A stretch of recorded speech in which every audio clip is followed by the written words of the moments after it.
figured it out. Good morning, good morning. It's the Last Minute Laura Show. Good morning, good morning. Hello, hi everybody. Welcome back. Hey Amaris, good morning. Oh, thanks for all the hearts, guys. Love you guys. Thank you, thank you, thank you. Good morning. Welcome, welcome. It's Friday, May 16th. 2 days from now, it is Alex's and my anniversary, which I'm just kind of clocking at this moment, and I'm a little bit... Oh. That's why I'm busy on the 18th. Ugh. Duh. I made plans for Sunday, and then Alex was like, oh, I thought we would do something on Sunday. Because it's my anniversary. I'm going to text Alex real quick, because oops, that's why. I didn't realize, I don't know why I thought that it wasn't on Sunday. I thought it was on Tuesday. Oh my god, our anniversary is Sunday. I thought it was Tuesday for some reason. Please hold. Date. Cool. It's been a while. I've been so wrapped up in my education, I haven't been able to say hi. Oh, well, I'm glad you're doing education. And it's nice to have you back.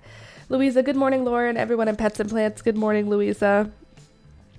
I'm sick. Not ideal. Not feeling awesome. I'm sorry to hear about Thunder passing. He was such a good boy. He was the best good boy. You're right about that. Thank you for that. He was the best boy. I can't believe I didn't realize it was on Sunday. I'm feeling stressed right now.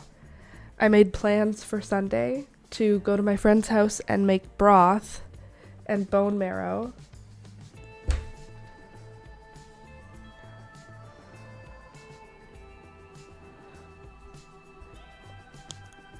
I forgot. Hello? Hello? I know. Candace, I don't know what happened. And I know when the date is. That's crazy. I haven't done anything for our anniversary yet. I don't know why I thought I had more time. Every year, the same thing happens. I literally think I have more time, and I don't, because it's always on the 18th of every single May. All right. Anyway, I'm sick. I caught something from one of the toddlers that I've been hanging out with. There are so many babies that have been in and out of my world over the last couple months that I'm just like assuming it's one of them. And yeah, I have a sore throat. I'm congested all under my eyes. Do you see how like puffy it is? I don't know if it looks more puffy than normal. It feels really like my head feels huge, and it feels like it's like a lot of work to blink. It's like I'm pushing on pressure every time I blink. Oh, it's like my head is too big. I'm a big whiny baby. I have a man cold and I'm a big whiny baby. But even though I was feeling sick yesterday, I still got my work done. And I'm going to show you. I have, like cat hair on my face, and I don't know where it came from, but I can feel a little like fluttery hair feels. Don't worry about me. I've been studying textiles, and I decided to continue that route in education, and I started the design. I'm naming it after you, Laura. Oh, thank you. That's so sweet. Big hugs your way. Thanks. So I have finished a project. I finished one. Finally. I finished the Granny Square sun hat extravaganza. Is it a sun hat? Is it a bucket hat? It's kind of... It's like a little bit more towards a sun hat, but it's still a bucket hat. You know what I'm saying? But see what I mean? It's like a little longer than a bucket hat, but it's like a little shorter than a sun hat. Look how cute it is. Are you kidding me? Stay out there. Look at how cute this is. I die. It has a reinforced outer edge. So I did slip stitches around the brim to create a little bit more stiffness around the brim. There's nothing in it keeping it stiff. It's just the texture of the stitches, of the stitches that I used. So we did those granny squares. I did a circle for the top that gets progressively larger, and then I did in the round for the brim as well. And I decided to leave pink out of the brim entirely. I'm kind of obsessed with it. I think this is going to be my hat this summer. So cute. Turned out very good. Also, it is lined. I sewed in a lining, which was so cool, so fun. If I did it again, I would make the lining bigger so that it went right to the end of these granny squares, but it's okay. It's not a big deal for this, but isn't it cute? So that tutorial hopefully will be next week. I haven't started editing the tutorial, but I filmed it. So at least there's that. Oh, I feel like my head is gigantic. I just want to complain. Here's my complaining. Ugh. Yes, so cute. Thank you. So let's go into Discord now because I don't want to knit yet. We are going to finish the knitted blanket. Hopefully today. I am hopeful. I literally can feel pressure like behind my eyes. I am such a wimp when it comes to getting sick now. Honestly, like pre-COVID, I wouldn't even be complaining about this sickness. Pre-COVID, this sickness, I would definitely go to work. If I had classes, I would go to school. Like, this is not a sickness that would put me in bed.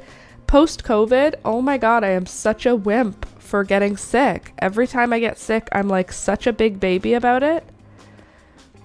Like, I feel like such a big baby about it right now. Like, I just want to go lie down in bed and feel sorry for myself. But it's like not that bad. It's not that bad.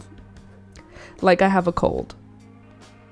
Remember the before times when you would just live your life sick? You'd go out in public. I literally worked at a cell phone store and I would go in with a stomach flu. And like, I was expected to. If I called in, they'd say, we don't have coverage, you have to come in. And then I would come in and I would go on my break to go like curl up in the back room and sleep. And then I would wake up and go back to work selling cell phones to people. Like, how many people got norovirus from me? So many. It just seems a little better nowadays. Did you ever have expectations to be at work even when you were like sick? Because every job I've had before, it was like expected you come to work with almost any level of sickness. I love the hot. Do you have the names and kinds of yarn you used? Love the hat. The names and kinds? Pretty sure they're all Bernat Handicraft or cotton. I'm feeling my eyes so heavy. Me too, Louisa. Except yours is from tired from being a mom, which is a lot of work, and mine is from having a slight man cold.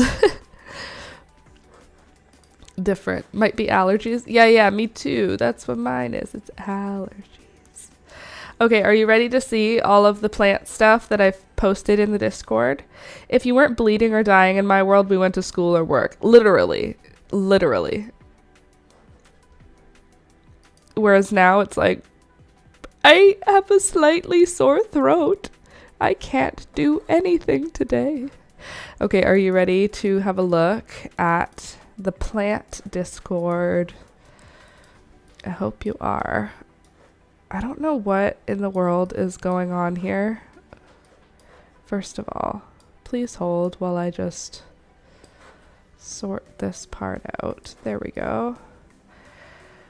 Oh, feeling sorry for myself. I love the hat. It's beautiful. Thank you.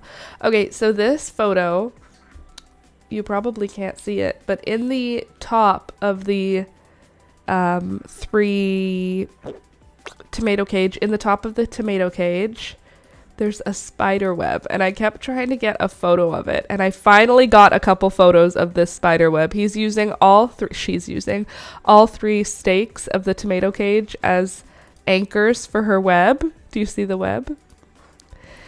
And I got a couple of photos that are pretty okay. Look at, she's using all of it. I was like so happy for her. She probably has the best spot in the whole yard. Look at her pretty little web. I mean, maybe it's not the best spot. This is like a pristine web. Maybe there aren't any bugs flying into it. But isn't it cool? Anyway, she's made a web now in the same spot 3 days in a row. So this is my current garden pet. Oops.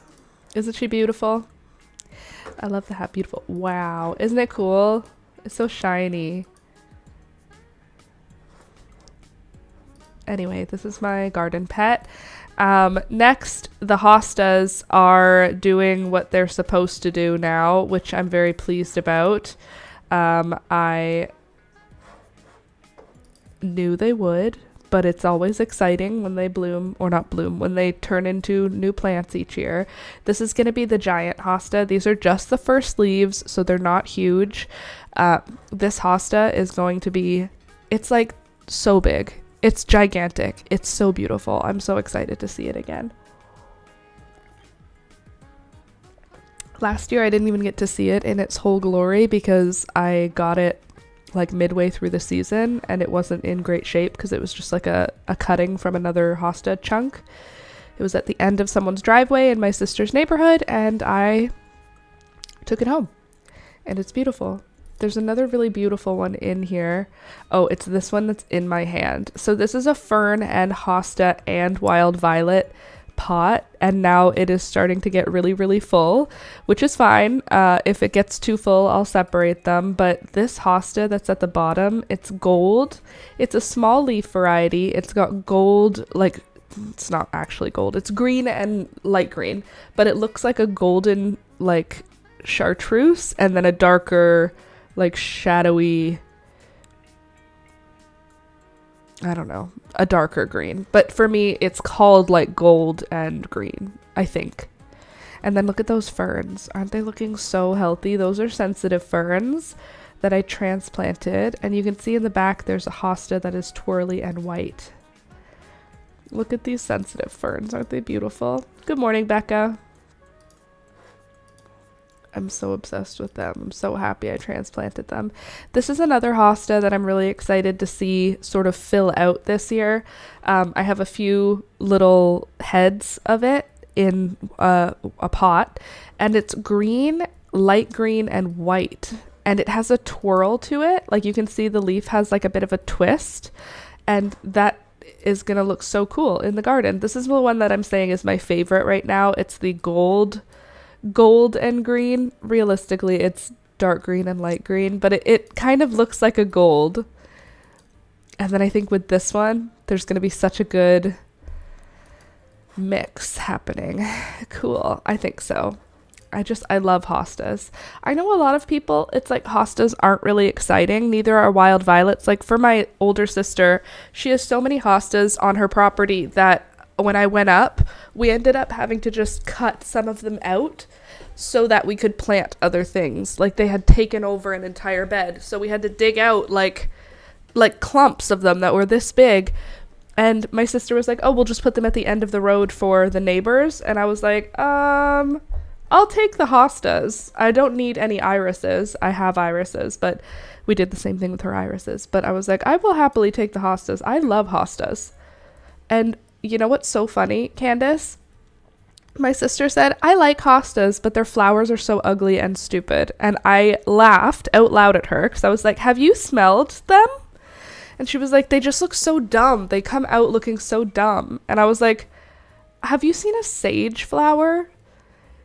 Or any salvia? What do you mean? They look beautiful. And she was like, they're not for me. And I was like, you can cut, if all your hostas flower at the same time, which hers do, I was like, cut a whole bouquet and bring the bouquet inside. You will be mind blown. And yeah, they look a little silly growing out of the hosta, because when a hosta's flowering, it's got these big wide leaves and then there's just one stick with like 5 flowers on it, and it's like, it's insignificant when you look at it on one hosta plant. But if you pick a whole bunch of these stems, they create a beautiful bouquet. Anyway, she was like, not interested. And I was like, you're missing out. They're so pretty. Sorry, I'm going to be touching my face a lot. I can feel cat hair on me. There's my wild violets. Do you see all of these poppies coming up in the bottom of this pot? So cute. Also, this is chamomile. Wow, I had to think for a second. I just wanted to have a picture of it in my phone, but then I figured I'd show you guys of how it breaks off, how it separates for when I draw it next. Gonna be Poppylicious. I know, right? It is gonna be Poppylicious. This is inside the little pretend the pretend well that I have. I put some moss chunks, and it looks like they're doing their seed type thing. It's not a seed because it's moss, but whatever they do, spores. This is my little baby well I built out of sticks and string outside so that I would have something in my fairy garden. And then in my fairy garden, I also have some stuff happening. Look at, there's nasturtiums coming up. There's sweet alyssum.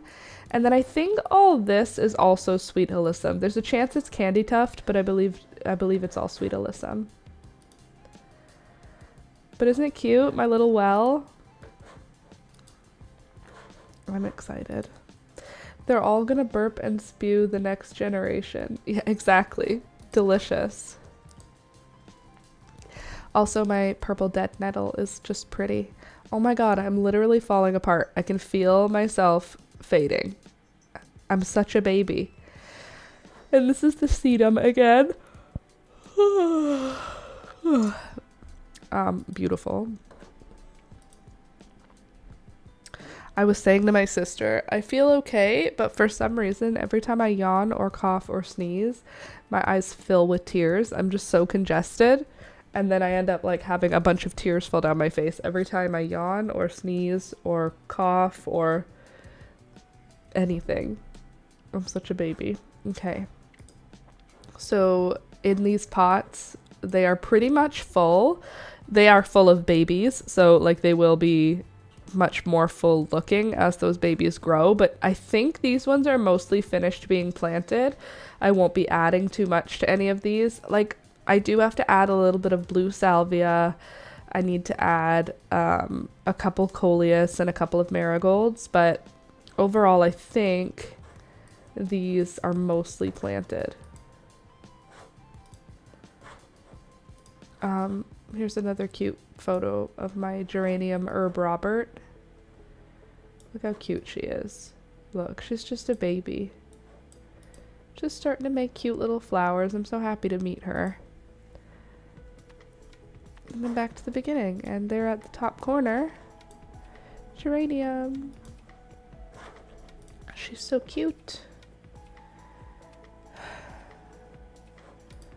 Alright, back to geraniums. Here they are again.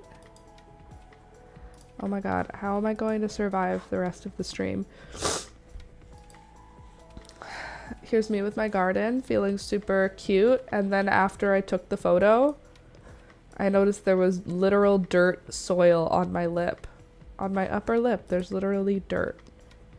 Looks so cute. Looks like its leaves are trying to shield it from the sun. It does, doesn't it? Anyway, I thought this was a cute photo, and then when I looked at it up close, I was like, there's literal dirt on my face. Did it twice. Look at literal dirt. So annoying, because the photos are cute.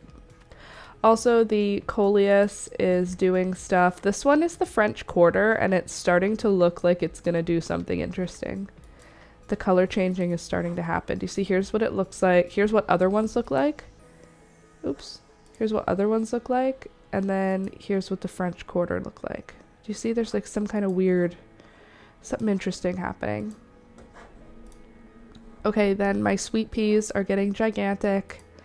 They are starting to grab on to the panel behind them, which is awesome. The yarrow is crazy. It's going to be amazing. If the yarrow is not amazing, I would be absolutely shocked. It's so full. It's so lush.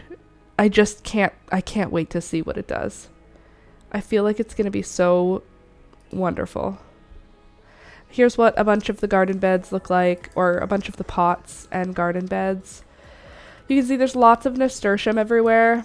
There's some calendula, chamomile, poppies. This whole pot right here, the beige pot, has a bunch of poppies in it that are like far ahead. Okay. Look at how big this nasturtium is getting. We are getting close to flowering season, people. We are getting there. It's so big. It's got to make flowers soon. Also, I think these might be firecracker vines, but there's also a chance they're 4 o'clocks. So I'm going to have to Google that to see. But in addition, it's not just that. Sorry. This part is feverfew. I mean, these 2 little seedlings. They're either firecracker vine or 4 o'clocks. When they get just a little bigger, I'll choose one. I'm not growing both because if either way, they're a big plant. So whoever looks the strongest. Right now, if I was choosing between the 2 of them, I would choose the one on the left. It looks darker green, which feels healthier. More poppies. Look at these beautiful, beautiful poppies. They're already like starting to put out some good sized leaves. These should start blooming in the next 2 weeks. Clarkia Mountain Garland looks phenomenal. This should also start blooming in like 2 weeks. My pansy is looking really cute. I got this from a garden center just so I could see some flowers before my flowers started. I think I paid $2 and I got 4 pansy plants. And I'm happy doing that. I think it's great. Good morning. Good morning. Good morning. Here is what my shade garden is looking like right now. It's not entirely in the shade because there's no tall plants growing yet. So it's got a chance to get all the sun, but you can see the hostas are starting to open. The peonies are leafing out. The texture this year is going to be awesome. I'm really pleased with how much texture we've got. I was saying last year, I found that I was looking to have more color and texture in my foliage because I felt like last year my flowers were gorgeous, but a lot of the leaves were the same general shape and the same general color. So it was a lot of the same in the garden. And I felt like this year one of my goals was to include more color in the foliage and more texture in the foliage. So like this fern has so much interesting texture. The giant hosta has so much good texture. The sensitive fern is amazing. The different violets are awesome. Some of them are dark, deep green and almost matte. And then some of them are like lime green or fluorescent looking green. And then the maidenhair fern, excuse me. Excuse me. The maidenhair fern that I have in the back here. Another gorgeous texture. I just feel like there's a lot going on this year in terms of the colors of green and the textures of green. And that's exactly what I wanted. And now the only thing I need to add to these textures is color. So I have lots of green and textures of green, but my coleus is going to be one of the ways where I add color back into the foliage layer. My flowers are obviously going to be brightly colored, but the foliage, I want that to also, like if I were to cut all the flowers off my garden, I still want it to be beautiful. Imagine that. I'm not going to do that, but if you imagine cutting all the flowers off the garden, I still want it to look magic. So what I'm going to do is I'm going to have a bunch of coleus in different red, purple, dark green, white varieties throughout the garden to create a bunch of extra color. And then I think I might pick up a purple shield, I think is what it's called. It's this really beautiful purpley silver plant. I might do that. I might go to the garden center and pick up a couple other like really weird colored foliage plants. Like if I can find something with a lot of white on it or with a lot of purple, like just things to make it a little bit more interesting. But overall, I think we're on a good track. Also, this hosta just looked like a heart, so I took a picture of it for you. Also, my forget-me-nots are opening. These ones are transplants, and the flowers opening gives me hope that the plants are going to survive. Interesting thing about forget-me-nots, when they open, they have a yellow center. Once the flower is pollinated, the center turns white. they have a relationship with the insects so that the insects don't try to pollinate something that's already pollinated, so they don't waste their time. Is that interesting? Moving on, my beautiful, beautiful wild violets are still blooming. They're not blooming as much. You can see the flowers look a little bit wimpier. The ferns are almost completely fronded out. Their fronds are almost completely out. It's almost completely unraveled. Excuse my sniffling. Look at this photograph. Are you kidding me? Look at these wild violets. Once these hostas are open, it's going to be phenomenal in here. Beautiful. And this area will be like dappled sunlight all summer, so it'll be so happy for these types of shade gardens. I found some wild violets in my backyard this year. I plan to dig some up and move them to my flower gardens. Move them to your shade gardens once the sun hits. Okay, so in the spring, they can handle full sun, but in the summer, they can't. So generally, put them in a shady area, as in under a tree, not as in it's always in shade. But if you put it under a tree, then in the spring, it's full sun, but then when the tree leaves out, it becomes dappled shade. So that's like the type of garden they want to be in is dappled shade, but full sun in the spring. So generally underneath something that is going to leaf out is the best spot for them. I love them so much. Say that 10 times fast. Pansy plants, totally. Snow in summer will give you some white, silver color, or dusty miller. Ooh, snow in summer. I see that all over the place. I wonder if someone would let me take a little bit of theirs, if I like trade them. Did something bite me? I feel like I have an itchy spot on my leg. What is wrong with me? Could I be bitten by something? Possible. Anyway, I love wild violets, and I keep them, and they love me too. Then look at my geranium. She's beautiful. I've come to love her. I think every time I grow a perennial, I come to love it because I have to wait 2 years before I get like really to enjoy it. Okay, so this is from this morning because we had a huge rain this morning. Like from 3 o'clock until 6 o'clock, it was like thunderstorm rain, maybe from 3 to 5. I don't know if it was still going at 6. I feel like this piece of hair, this blonde piece, is gonna make me crazy. You know, when the smallest things just aren't working. Okay. Anyway, this is the sunflower. It's looking really good. It's actually already starting to head up, which is silly. I think I might cut off that top, like, little bud and kind of slow it down a bit because you don't need to be making flowers this early in the season. Also, you can see this one sunflower is surrounded by plants. They're just tiny. I know all of my plants are going to catch up. Like, I just know it. So I'm aware that they're tiny. My mom's plants are all like a foot tall. Like, if I used all of her plants and put them in my garden would be like a month ahead. But all of these things will grow. They just take some time. So in this photo, yes, there's a nice healthy sunflower, but around it, all of these little guys, these are poppies. Then there's a sweet pea beside it. There's another sweet pea down here at the bottom by this rock.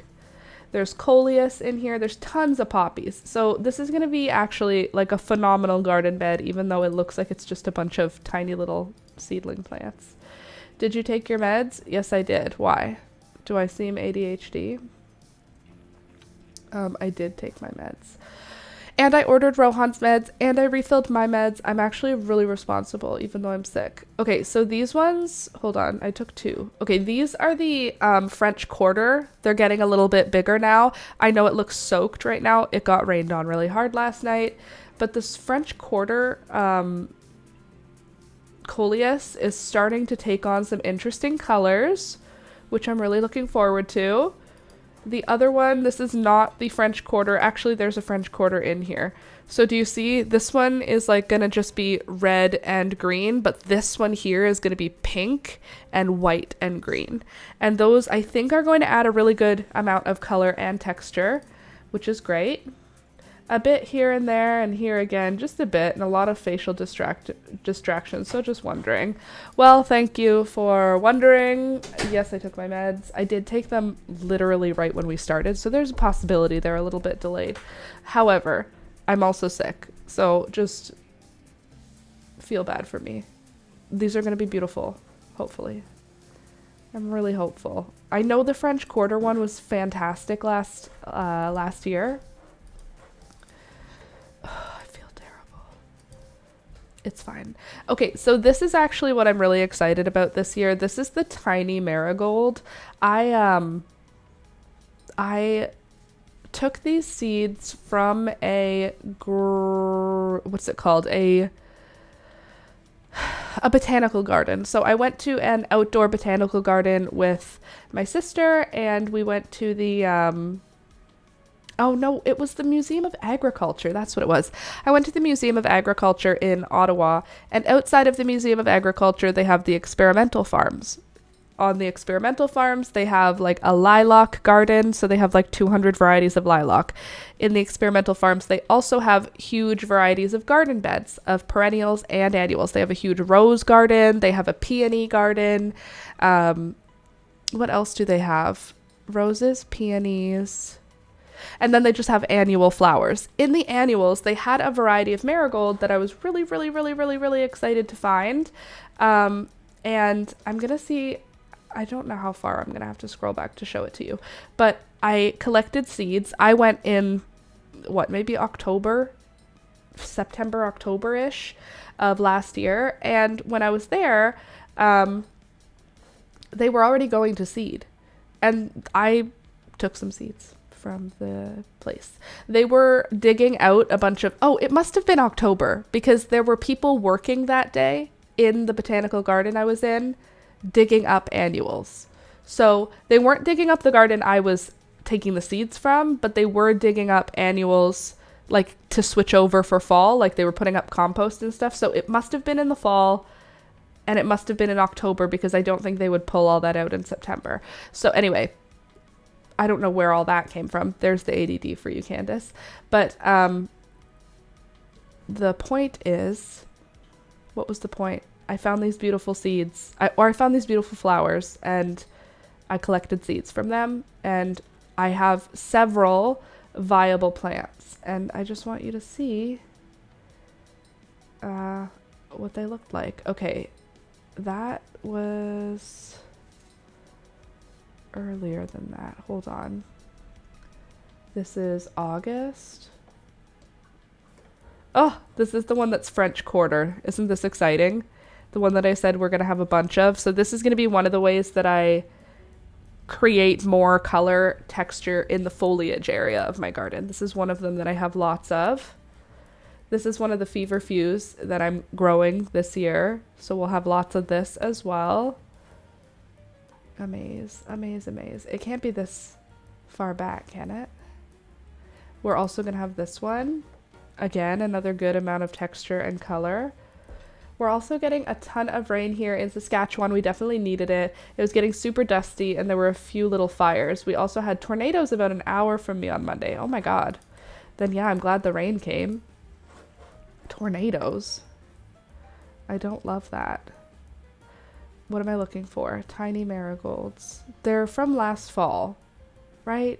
When did I go? It can't be this early. It must be later. Maybe? Please hold.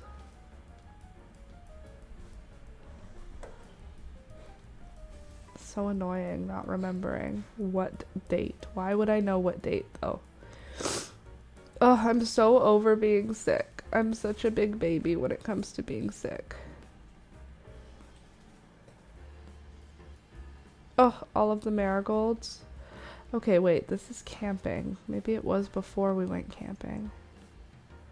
This is my mom's garden.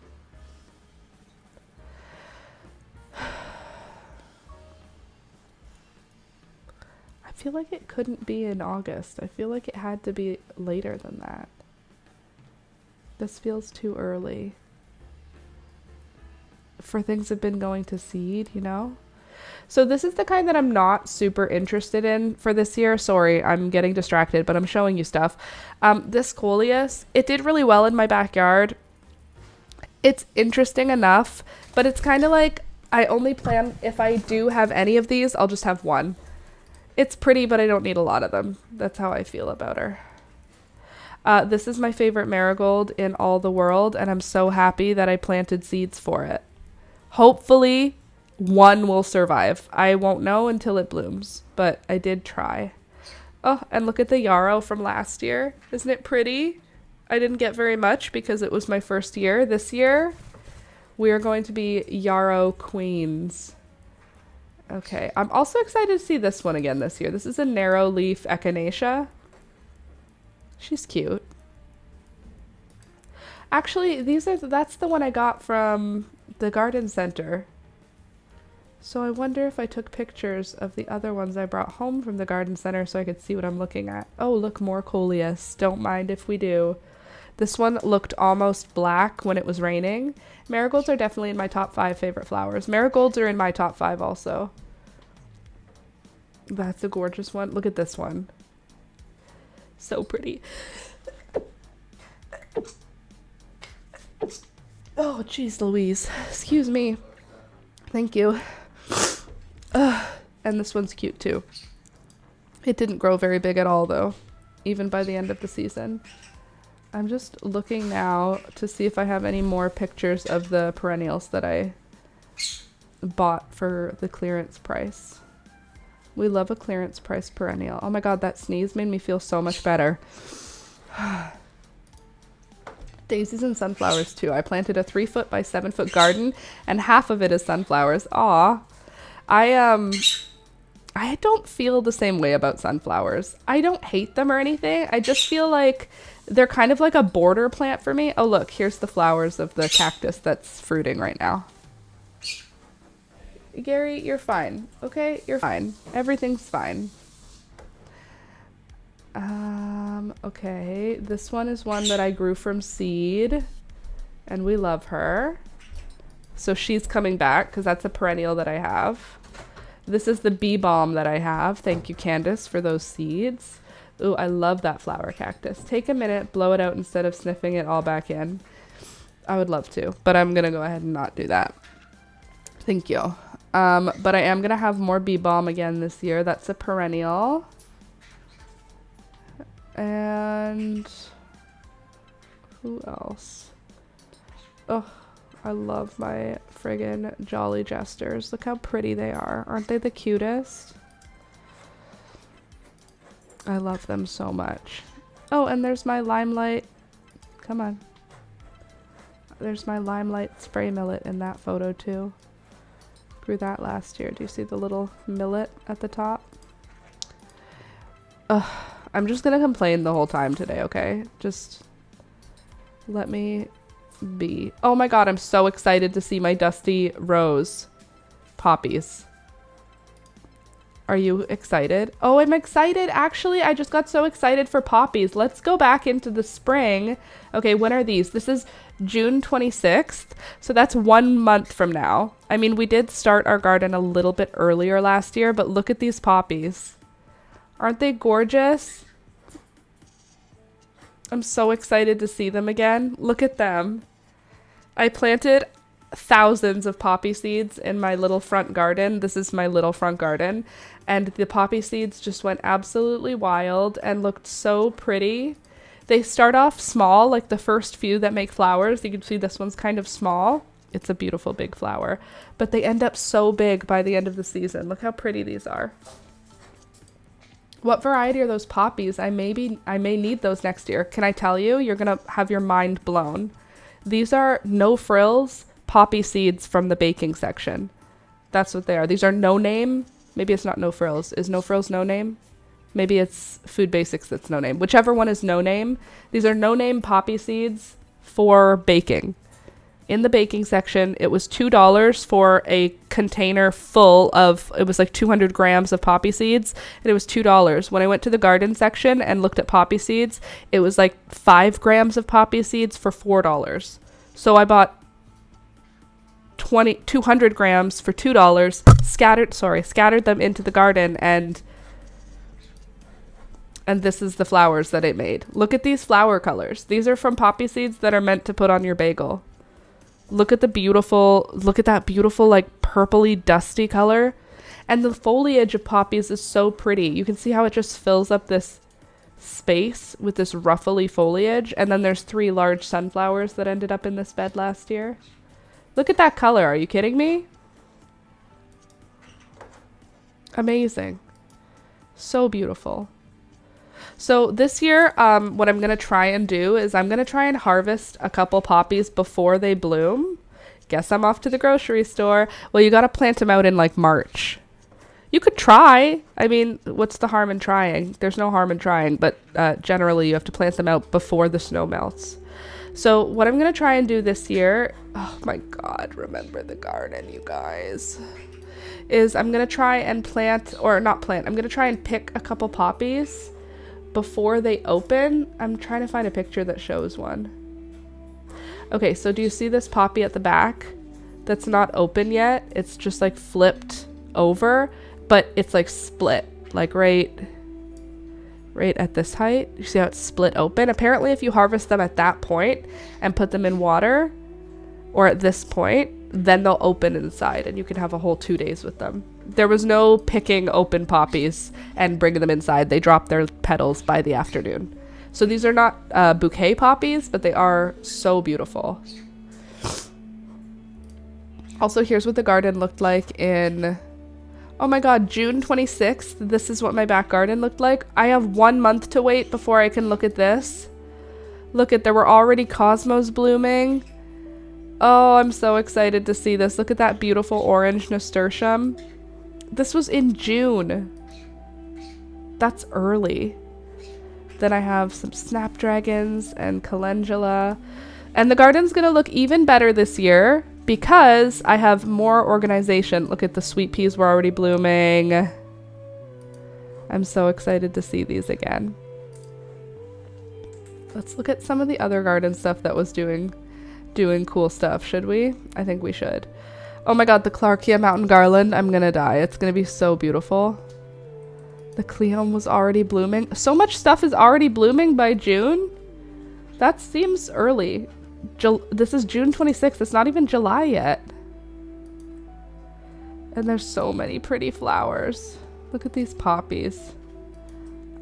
Look at that poppy. This is the, what is it called? Pink swan poppy.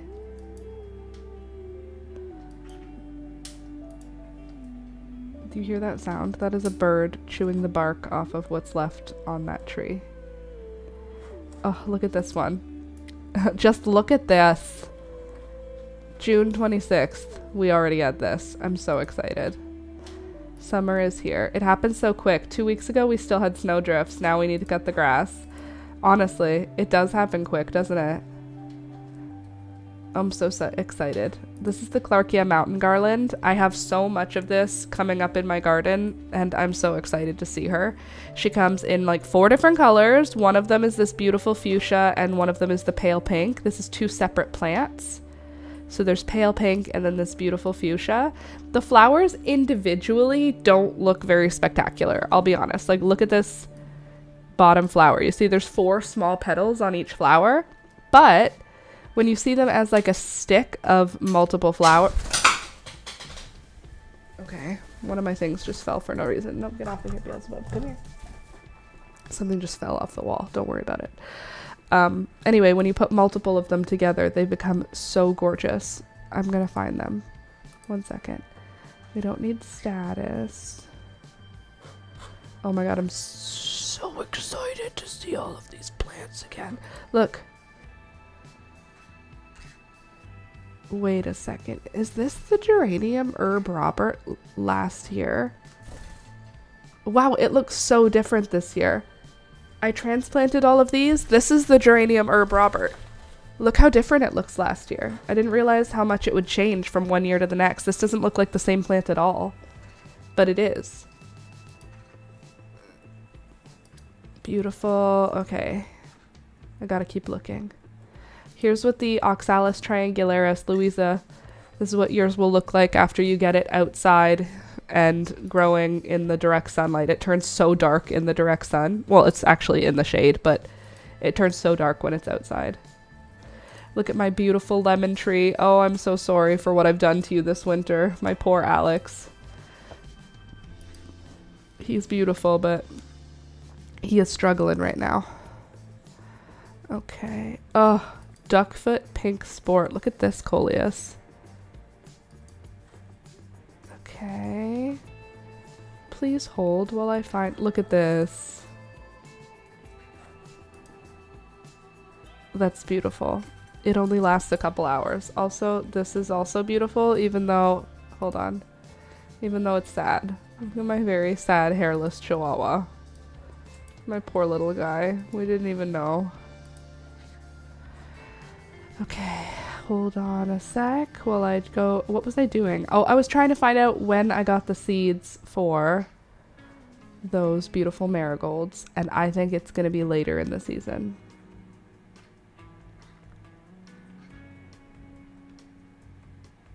The back of my throat is itchy and feels awful. Excuse my sniffling. I won't be stopping, so if it's grossing you out, maybe just come back next time. I'm disgusting. Welcome to the party. Okay. Let's find them. At some point, I went on a trip and I collected some beautiful seeds. Oh, look at these gorgeous, gorgeous flowers. Okay, we went camping. Cool. Came back. When did we go? To Ottawa. That's the real question. Oh, remember when we made this document of all the cosmos we'd had in the garden last year? This is all the different colors we had last year in the garden.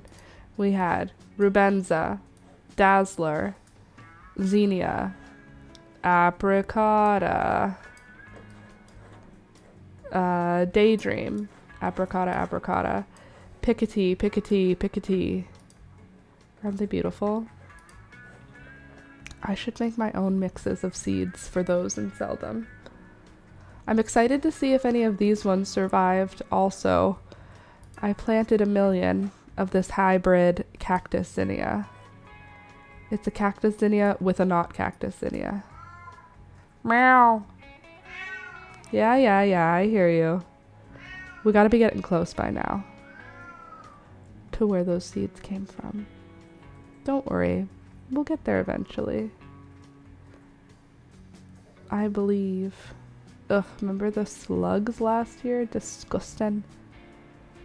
Then I had sweet peas.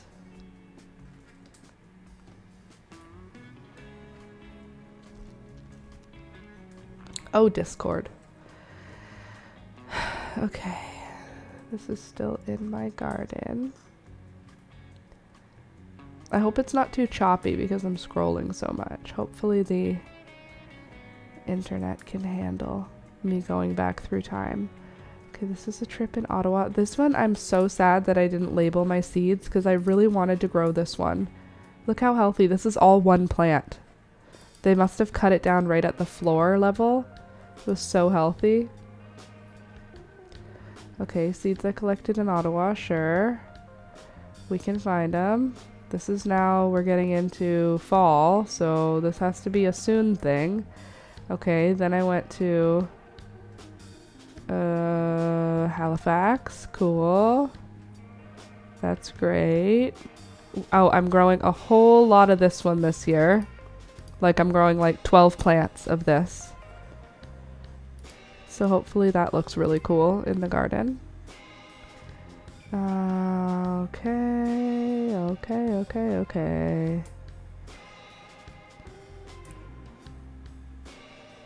Imagine. We've got to be getting close by now. Oh my god, my stomach just growled. I feel like we're getting too close. Now we're in the spring, aren't we? How annoying. Did I share more photos from the past, though? Because that's possible. Oh, my poor throat. Okay, I think that I might have just gotten us back to the present.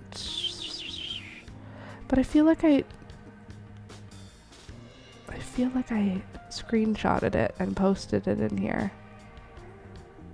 Just hold on a sec. I feel like I know it's around. Am I crazy? I might be crazy. Yep, I am. I went too... A girl boss too close to the sun. Sorry. Also, I posted in Whips to share. I posted my new hat. Hope you like it. Do you like my new sunglasses? Kind of obsessed with this new hat. Isn't it cute? The end. I'd buy a seed mix from you for sure.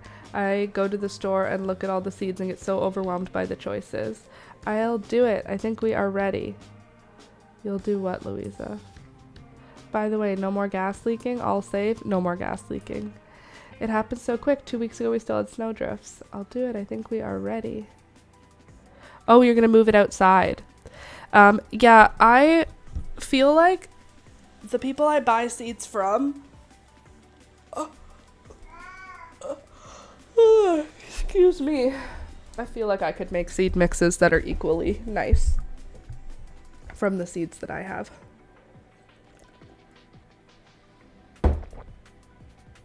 Oh, I feel like I'm literally falling apart. I am such a baby. And I know I'm being a baby. It's not even like I think that I'm really sick. I know I'm not really sick. I'm just a baby. Okay, so I'm working on the border. Finally, oh, I guess you don't need to look at this anymore. You can look at this now. I'm going to do the border. I'm going to do the border of this blanket. We are 1 row in to 6. I feel like I could make a cute garden mix. I feel like people don't want to mix though. They want to buy their own specific flavor of seed. And I get that, but like, wouldn't it be fun to be like, this is my romantic pink flowers mix. This is a perfect pink garden. Not every single flower will be pink, but if you scatter it, you'll get a beautiful pink garden with like a little bit of accents of other colors. Wouldn't that be fun? Alternatively, I could just sell the seeds to the things that I think are nice, like as their own individual thing.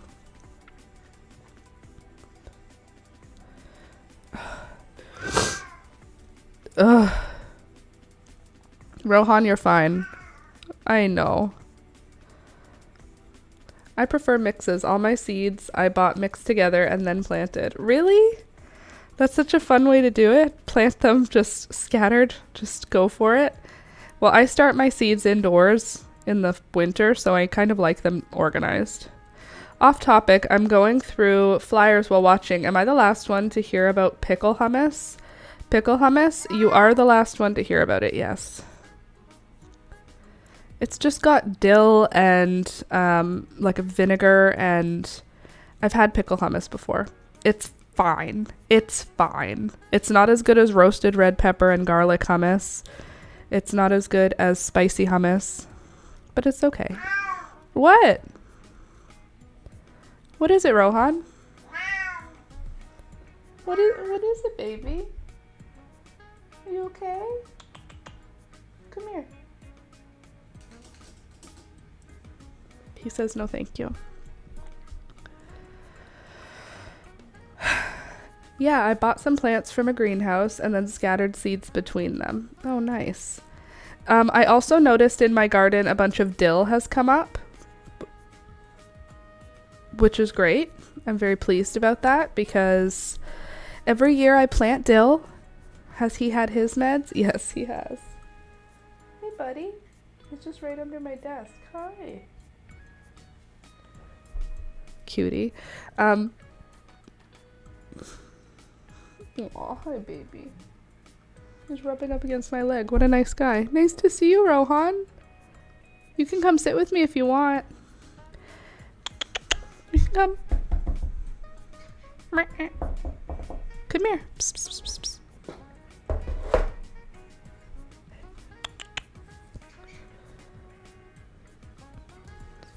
One sec, I'm gonna get him to come here. Come on.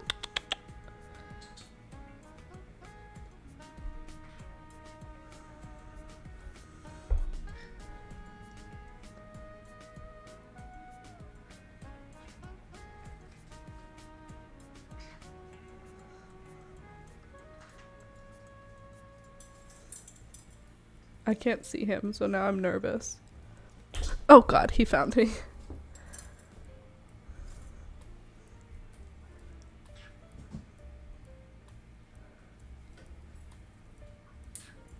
Just a sec.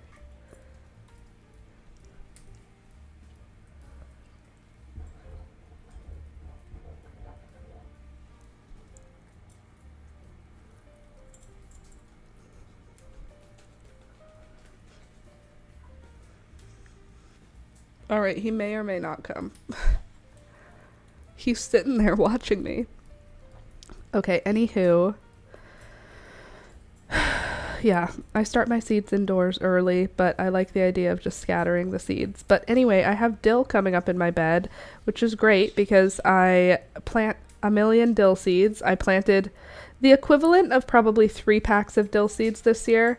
And to notice that there's maybe like 3 or 4 dill plants that are on their way. Like, let me show you.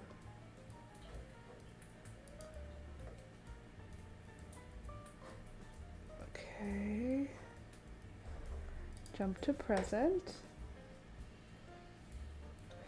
Okay, so like in my garden bed, let me try and find one.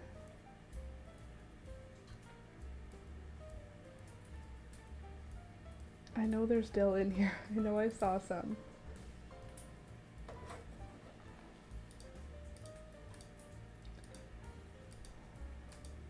I believe I saw dill. I'm not crazy. Please hold. I'm gonna find it.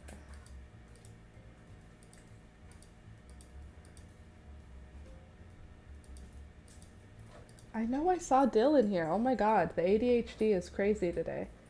Is it important that I find the dill? No, but it has become important. Okay, and then shade, shade, shade. Did I just not? This is dill. Hold on. I knew I saw it in a picture. This coming off to the side. This at the top. That's dill. I have dill growing. I feel like I'm gonna go crazy if I don't find these. I need to find marigolds. Marigold. Search for marigold. Did you post it anywhere, Laura? Nope. Nope, you didn't. You guys just hold on. You just talk amongst yourselves while I find this one specific picture of one specific flower that I need a picture of. Just don't worry about it.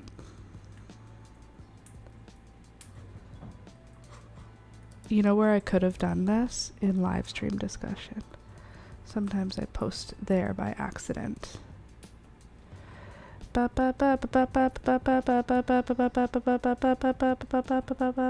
Yeah, see, this feels like it could have happened.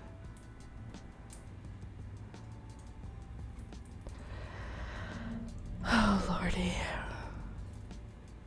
Oh, so pretty. Okay, look, yeah. Photos. This is possible. I think it's gonna be here. Oh, I'm growing these. These are creeping zinnias. I'm growing these this year.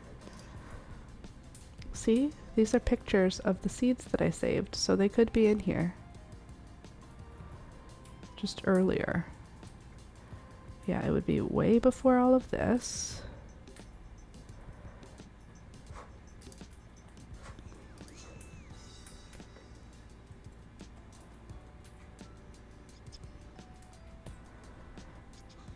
I'm gonna find it. You guys just don't even worry about it. Talk amongst yourselves. I'm gonna find it, and then you're gonna be like, good job. Or you're gonna be like, that was not necessary. We didn't care. But I cared. I want to look at that flower again.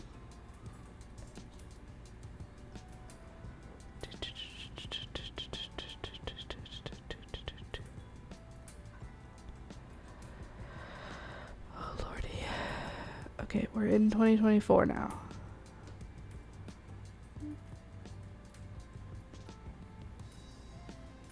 Okay, and we're in September. This has got to be soon.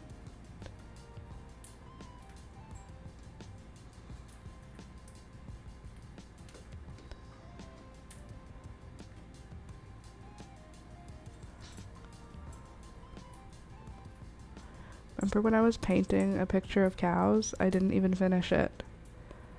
That painting.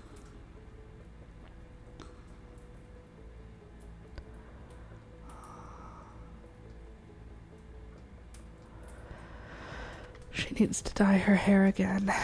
Okay, Ottawa. That's a good sign. Okay, the pictures of me in Ottawa is a good sign. Mountains. Great. Not my photos, not my photos. Aha, okay. We're getting somewhere. We are getting somewhere. I think I collected those seeds when I brought that painting. I think. First harvest, that doesn't sound right. Okay.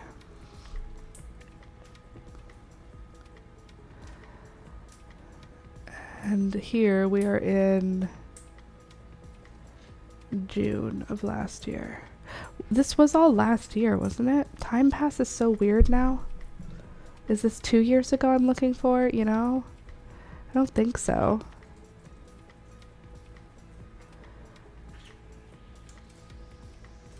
Look at my dog sleeping on my lap during a road trip. And yes, he was losing hair. It's just sometimes it's what happens. Okay, then we've got gorgeous. I feel like I'm going crazy. I know. I know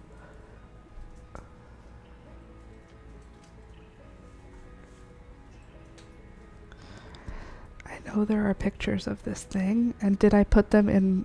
Did I leave? No, I know I've shown this on the stream before. I'm not crazy. Sorry for my sniffling again. Okay.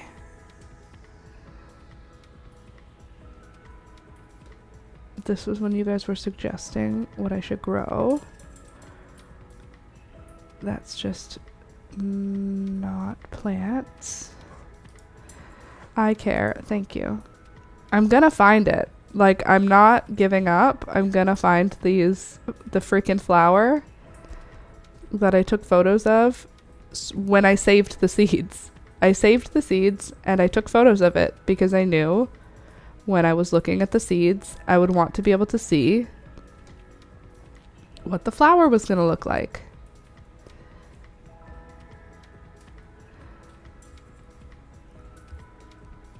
Well, this is now. How annoying. I have to look in my phone. I'm so sorry. I know.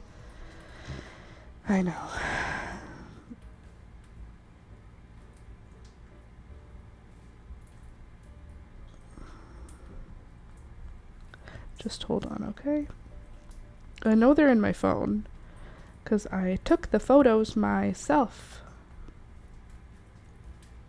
I just have to scroll back in time a million years because I take so many gosh dang photographs. Am I gonna ever look back at all of these? No, I'm probably not.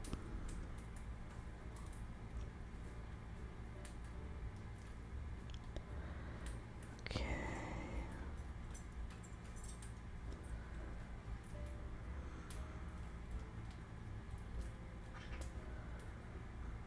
Popular. Okay.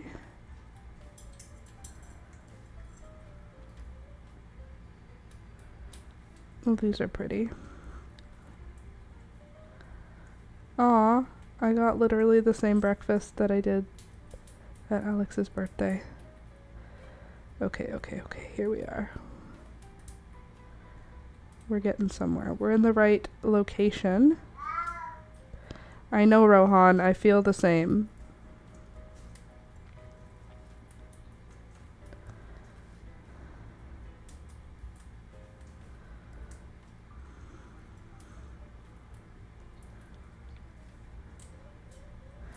Just hold on, everybody. You guys just relax. I am going to find... I am unwilling to give up in case it's unclear. Okay, then we were releasing. Then we went to Toronto.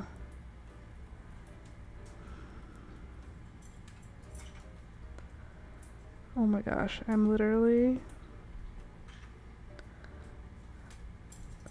gonna be so annoyed. No, I'm not, because I know I have them. I know they're here.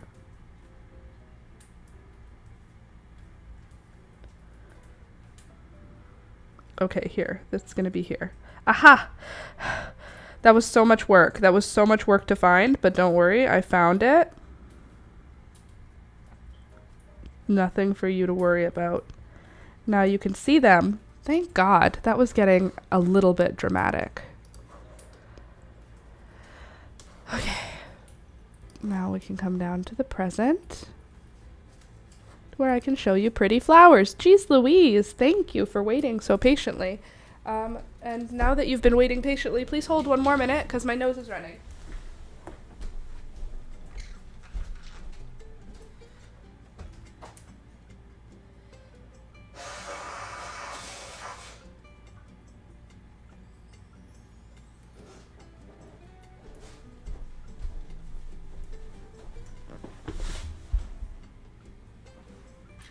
Okay. Now, after all of that, after much deliberation, I can now show you. Okay, first of all, this was just a pretty flower I saw and I really liked it. That's not what we're looking for. This is what we're looking for. Jeez Louise, look how cute this little flower is. So it's a marigold, but they're itty bitty marigolds and the leaves are itty bitty too. Like my one hand could hold so many. So these are just tiny marigolds and I'm just excited to see them in my garden. I also grew this poppy, hopefully, and this scabiosa, hopefully. Anyway, all that to say, these tiny marigolds are these tiny marigolds. That was the whole reason for that entire aside. That's all.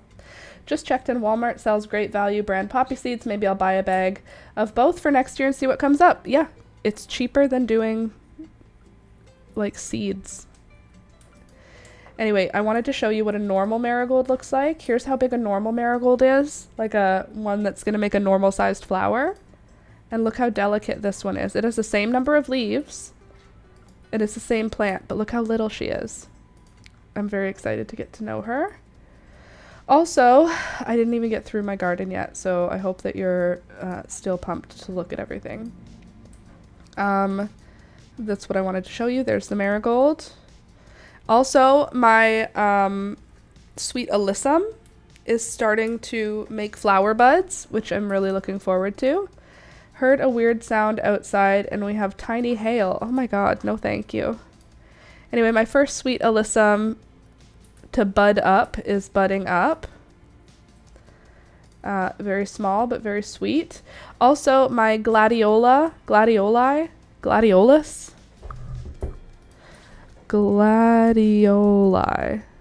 Is that the plural of gladiola? Let's see. Most asked question. Gladioli, pink bulbs, dollar store. So I got flower bulbs at Dollar Tree. I found quite whatever. So I got these. Hold on. I'm not shopping. I want images. So I got these Dollar Tree gladiola.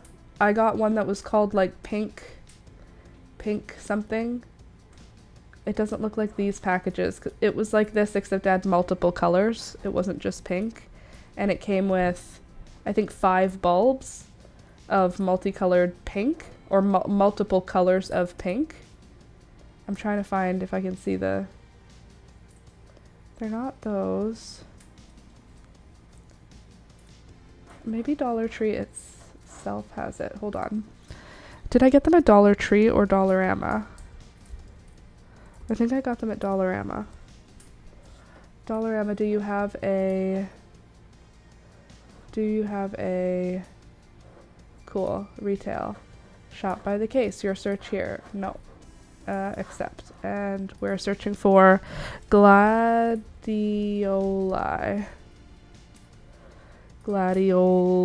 How about bulbs? Are you going to show me light bulbs? Probably.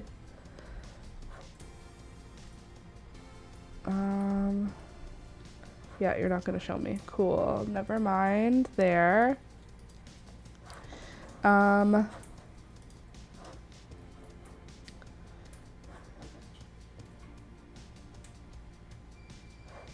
Tree, okay, dollar.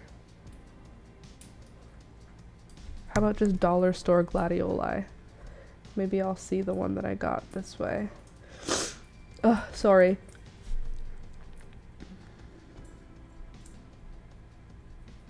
I feel like it was just pink. It's not all one pink though. There were 3 different colors of pink and it was 5 bulbs. Either way, they're coming up. Coming up. What do they look like? Okay, yeah. Oh, I might have planted mine too deep.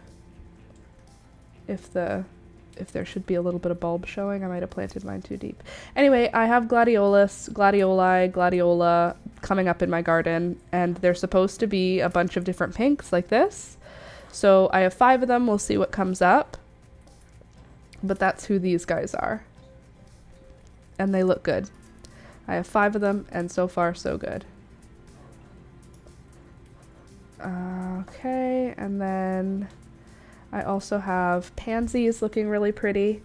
These ones were not so brightly colored when I bought them, but the newer flowers are coming out really gorgeous. Really bright, really sugar plummy. Aren't those pretty? Love that. Amaranth, I'm not thinning them yet, but it is coming up. Poppies, these ones are getting pretty large. This is a Clarkia Mountain Garland, as well as some bachelor's buttons, I believe. This is a regular marigold, a dainty marigold. Oh, and here's my first sweet alyssum flower. Ooh, what a nice color, the pansies. Aren't they pretty? Anyway, the sweet alyssum, first flower. Very small. These are all feverfew. I don't know what variety is what. I planted double feverfew, butter feverfew, yellow feverfew, and regular feverfew. So I have 5 varieties. I don't know which kind is which. We have to wait for them to flower. Here's another one of those gladiols coming up in a different pot. I put 2 of them in one pot, 3 of them in the other. Here's that gorgeous, gorgeous hosta. It's a baby. Exactly. And again, my fern looking so good. So full, so strong. Hey friends. Hey Melanie. Good morning. My violets, white and purple together, looking amazing. It rained this morning. Hi Melanie. This is a perennial, either echinacea or the other one, rudbeckia. And I think it's echinacea, but I don't remember. I didn't label my perennials. This is my rose campion, looking phenomenal. Look at those big, healthy, silvery, fluffy plants. They look super. Also, the ferns are looking super. So juicy. And the forget-me-nots have gone all out on making more and more flowers. And look at how cute they are. Just real, real cute. I love them. Look at them. So happy they survived. Are we at the end yet? Okay, we made it. We made it to the end of the garden show. Thank you for being here today. It's only 10:30. Oh, and I finished my granny square, a bucket hat, sun hat, fishing hat, bonanza She's done. She's glorious. Look how cute it is. You know what's not looking cute today? A sweating Laura. I'm not hot. I'm sick. And I'm just wet. Like my face is just damp. Becca, cute. Thank you.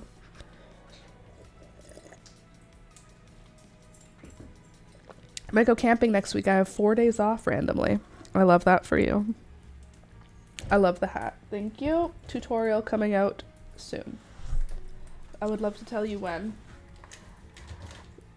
Can't do it. Can't tell you. It's a secret. Hopefully next week. But for sure next week? No, not for sure.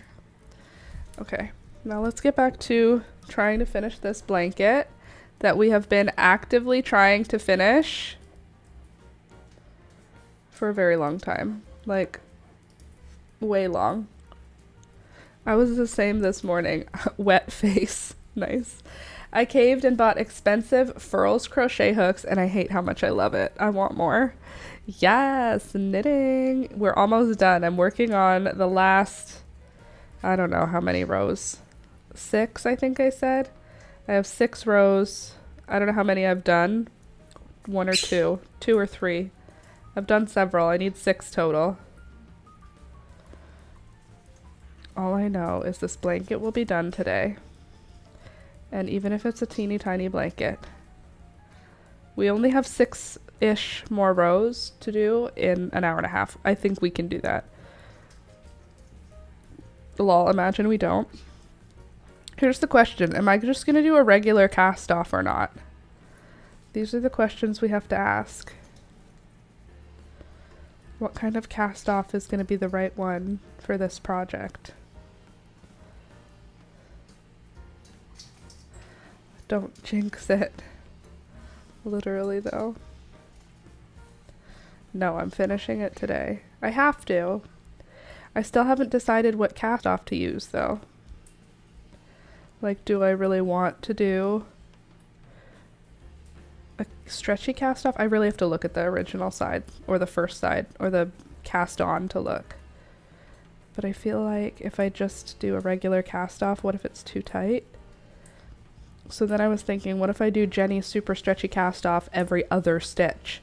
So it's kind of tight, but not all the way tight. Kind of loose, but not all the way loose. Good idea or bad idea?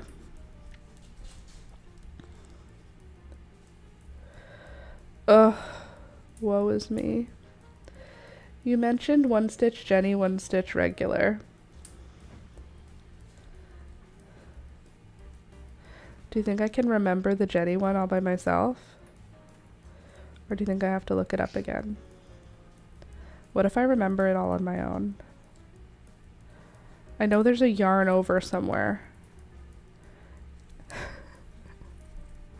There's an extra yarn over to make it more loopy. Okay.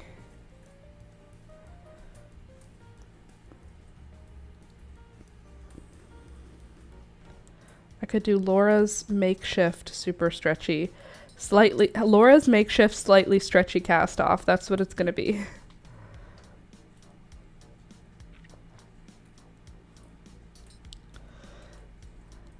Look at it. It's so beautiful. Elizabeth is gonna be too big for this blanket because she's already like a baby now. She's not. She's still like a limp noodle, but she's like getting there. She has eyes that have some sentience in them. Have you taken some cold yet meds or Tylenol? Get it working in your system. I took Tylenol this morning. I haven't taken cold meds yet. But I did take Tylenol because I had a bit of a headache. Or it wasn't even a headache. It was like I had a lot of head pressure. And I didn't find the Dayquil, whatever. The daytime NyQuil. It's NyQuil still. It's just in a dual packet. Anyway, I didn't find that in the cupboard. I didn't look hard, but I didn't find it. I weighed my 4-month-old yesterday, and she's 17 pounds. That's amazing. I don't know what a 4-month-old should weigh, literally at all. No concept of that at all. I know a newborn is anywhere from 6 to 10 pounds usually. That's what I know. And I know that by the time they hit 1 month old or 2 months old, 6 weeks, I think. By the time they hit 6 weeks, they should be gaining past their birth weight and gaining an ounce a day-ish. The stuff in Dayquil doesn't work any better than a placebo in studies. Great. Love that for me. I need like Sudafed. Where do you get Sudafed? I learned that yesterday. Great. Glad to know it. What a waste of money in my life. I finished one sleeve, but I don't like the ribbing. It's too loose. So use a smaller hook. Put the whole thing together. And then use a smaller hook and do a couple of rounds of the ribbing in a smaller hook after you put the whole sweater together. That's what I do. If it's too tight after I finish, you just get like a really, like if you're using a 5mm hook, get a 3.5mm hook. And then grab the ribbing from the other end after you've sewn the whole thing together and just add a couple more rows around the cuff of the ribbing and it'll be tight. She was 9.5 pounds when she was born, in the 107th percentile. Wow. 50% is average. Also, it has alcohol and Tylenol in the night version, which is like liver, help. But the nighttime version, you just got to make sure you go to bed right away. Because for me, if I don't go to bed and I stay up and I take NyQuil, it's not great. It's kind of loopy. You get kind of loopy. But if you go to sleep, then you get to stay asleep, which is so nice. Oh, also, I borrowed my sister's powder dip stuff. It's basically acrylic, like in the olden days when you would go get your nails done for $25. But I did my own nails. I effed up my skin around the nails by using a nail file and trying to shape them. But, like, they could be worse. For like a dip powder nail, you can see where the line of it is, but I did like my own acrylics. Not great, but comfortable.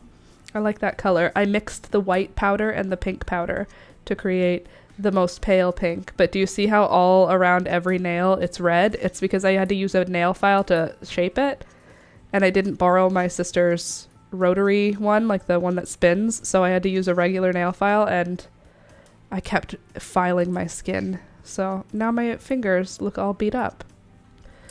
They look really good. Same thing happens to me when I try to shape my nails. Yeah, trying to shape your nails is just risky business. I should have waited and done it today at my sister's house, where I could have used her little round thing, because like, ow. But, like, other than the fact that it's, ow, okay, that one's not perfect. You can see it goes up on the cuticle. But, like, this one's pretty good. Look at the side. Hold on. Let me see if I can get you a side view. Hold on. See, I made it, like, thick the way it shows in, like, the videos. Anyway. She's a giant. I'm 6'3" and hubby is 6'6", so it's to be expected. She will be a giant. You're 6'3" and hubby is 6'6". That's gonna be a big baby. 107th percentile. Is she still in the big percentiles? In the tall percentiles? If you look up close at these nails, you'll see that they're bad, but if you don't look up close, then they look good.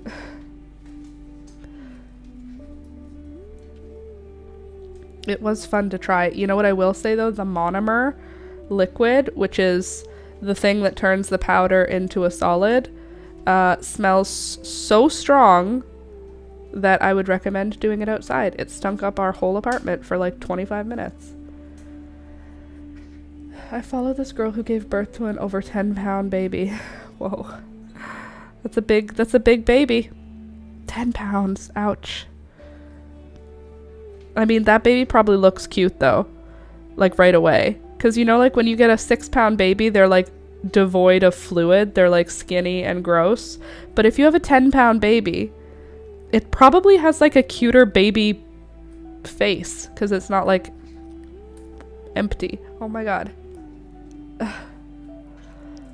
My nose is, like, it's itchy, but it's itchy on the inside of my skull.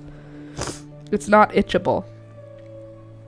I'm just gonna complain. I'm just here to complain today. I was 13. My dad was 13 or 11. He was either 11 or 13. My dad was huge. My dad was a huge baby. I feel like he was 13 pounds.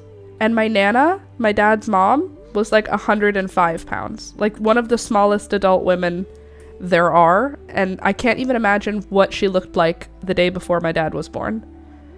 This is a very cute baby. This woman also has 6 kids. Insane, but whatever you prefer.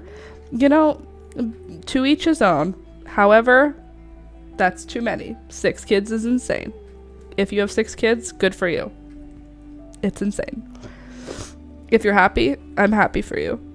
6 kids is insane. That's so many children. That's so many people in a house. That's a whole separate, that's a team. You have a team. You made a team. 10.5 months. Can you imagine? They left you in too long. A pregnant 10.5 months had to have a C-section. Yeah, I'm done after 2. Any more and I'd go insane. Truly.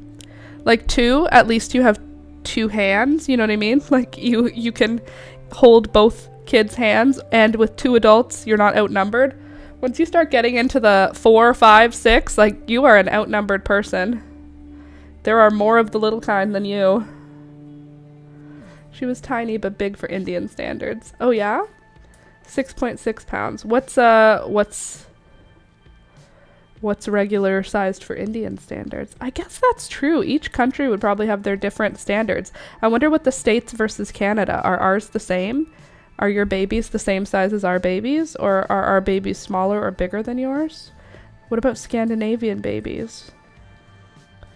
What about Maori babies? I'm one of 4 and I tell my mom she was crazy. I'm one of 4 and I tell my mom she was crazy. And I tell my dad he was crazy, and I try to like get stories out of them. Like, what were you thinking? And apparently my mom and dad, they were married young. They always knew they wanted 4 kids. Like none of us were afterthoughts. It was like, we have 3. There's going to be 1 more. We have 1 baby, 3 more to go. Like they always wanted 4. They as a couple always wanted 4 babies. I can't even imagine going into it and being like, this is a good idea. This is what we're going to do. Intentionally have 4 kids. My family came after World War II from the Netherlands, so all of our babies are big. My family... Where did my family size? I think on my mom's side, everybody's a small/normal size. This lady is like, Lord willing, and I'm like, wallet willing. Yeah, Lord willing, you will have enough money to support that many people. That's so many people. I wanted more, then I had 1 and I went, oh no. Literally, oh no, that's crazy. But I guess it was also a different time. You know, when my parents raised kids, they could buy a house for like just $20 and a firm handshake. Nowadays, you have to sell your firstborn, so if you're going to have children, you have to have at least 2 because you have to sell your firstborn just to get a house. And let's see, Indian is close to 5.5 pounds. Okay. I wonder. I have to pee. Do you see how fast I'm knitting? Because I don't have to purl at all right now, so I can knit. Yeah, when I grew up, I thought I wanted 4, and then I thought I wanted 6, and then I thought I wanted 2, and then I thought I wanted 0. So, who knows which way you're going to end up going. It's crazy. For someone who, like, loves kids, I'm good. I don't want any anymore. The older I get, the more I'm like, I'm actually really happy we don't have any right now. Maybe someday we'll foster. Maybe someday we'll adopt. Maybe someday we'll have our own. Doubt it. To the adopt or our own, but you know, who knows? I have no plans for that though. Basically, we'll see what happens. Is that a normal baby or a big one? I live in Netherlands and they're like, your baby is small. I'm from Colombia and my hubby's from India. We're small, so what do they expect? The place where I come from and where my husband comes from, babies are small, so we just have a small baby. I'd have put 1, but I was an only child and had socialization issues. I want 2 or 3. Yeah, I don't think I ever thought about only having 1. I don't think that was ever part of my it went straight from 2 to 0. But it started at 4, then it went up to 6, then it went down to 2, then it went down to 0.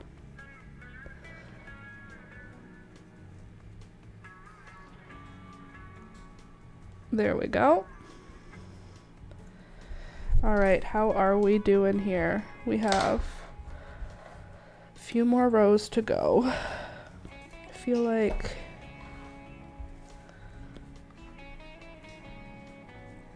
we have 1, 2, 3, 4 showing on the one side.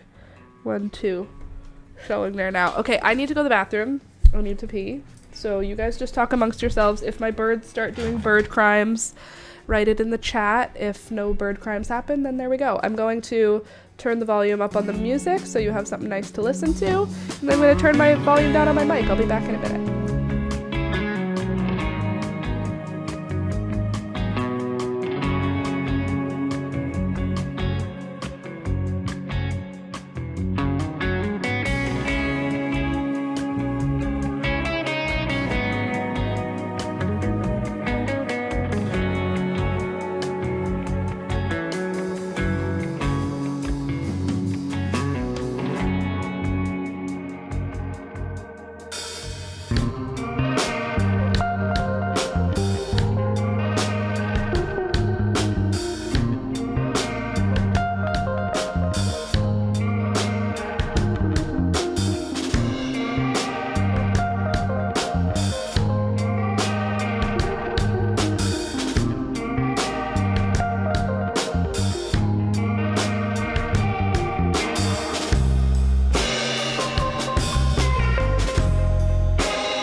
Returned.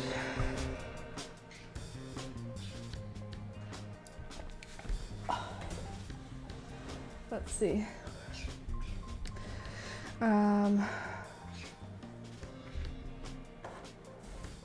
What did I miss?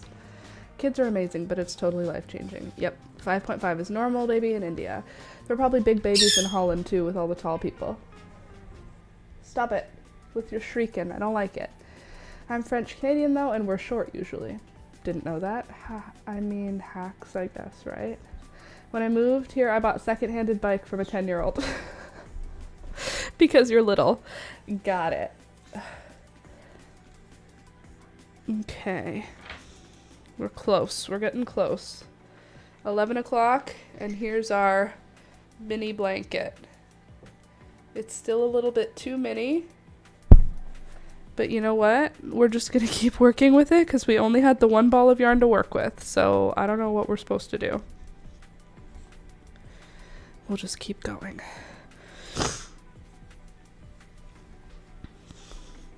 Also, if you hear me sniffling and snorting and it grosses you out, I must tell you, I try to blow my nose and nothing comes out but a couple of drops of clear water, but I suck in And you can hear my whole throat. Look, you can even see the swelling right here. My whole throat and my whole sinuses are like so swollen. So it sounds like there's like lots in there, and I blow out and nothing happens. And it's not like, I don't know how to explain it. It's not great. I'm not in a great place. I'm a sad, sad little lady right now. No, I love it. It's a square. It's actually not, though. It's actually not a square. It's actually not a square. I wish it was a square, but unfortunately it's like a small rectangle. Oh, I'm not angled very well here, am I? Let's angle me back here. Oh, lordy. Couple more rows. 2 or 3 more rows, I think. I'm 5'1". I like a kid here. I'm 5'7". My mom and sister are like 5'2", 5'3". Then my little sister's like 5'5". I'm the tallest. I hug my mom down.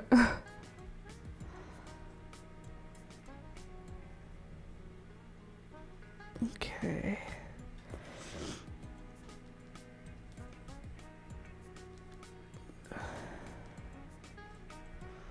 Sorry, I'm a bit of a mouth breather today. My nose is very clogged. Not my nose, my sinuses. My airways are swollen. I'm such a wimp. I am not meant for these streets anymore. I'm just not meant to get sick. I'm so wimpy about it.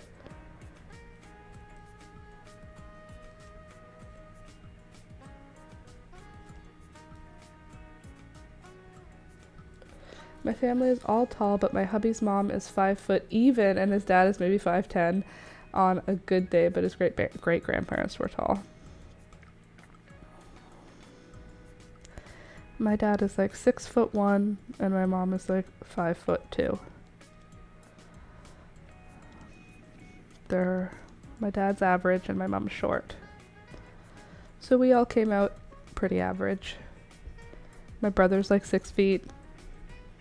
And the rest of us came out in the 5'5" to 5'7" range.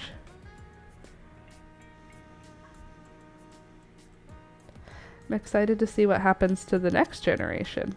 What heights are they gonna have? Okay, I have to count my rows here. 1, 2, 3. 1, 2. Okay, so there's at least one more row before we cast off. Exactly the same for mine. I'm gonna have short babies. His brother is around 6 foot, but he's the black sheep. I had the feeling you were like me. When I heard how tall you were, I was like, she's very tall. I even had a dream about that.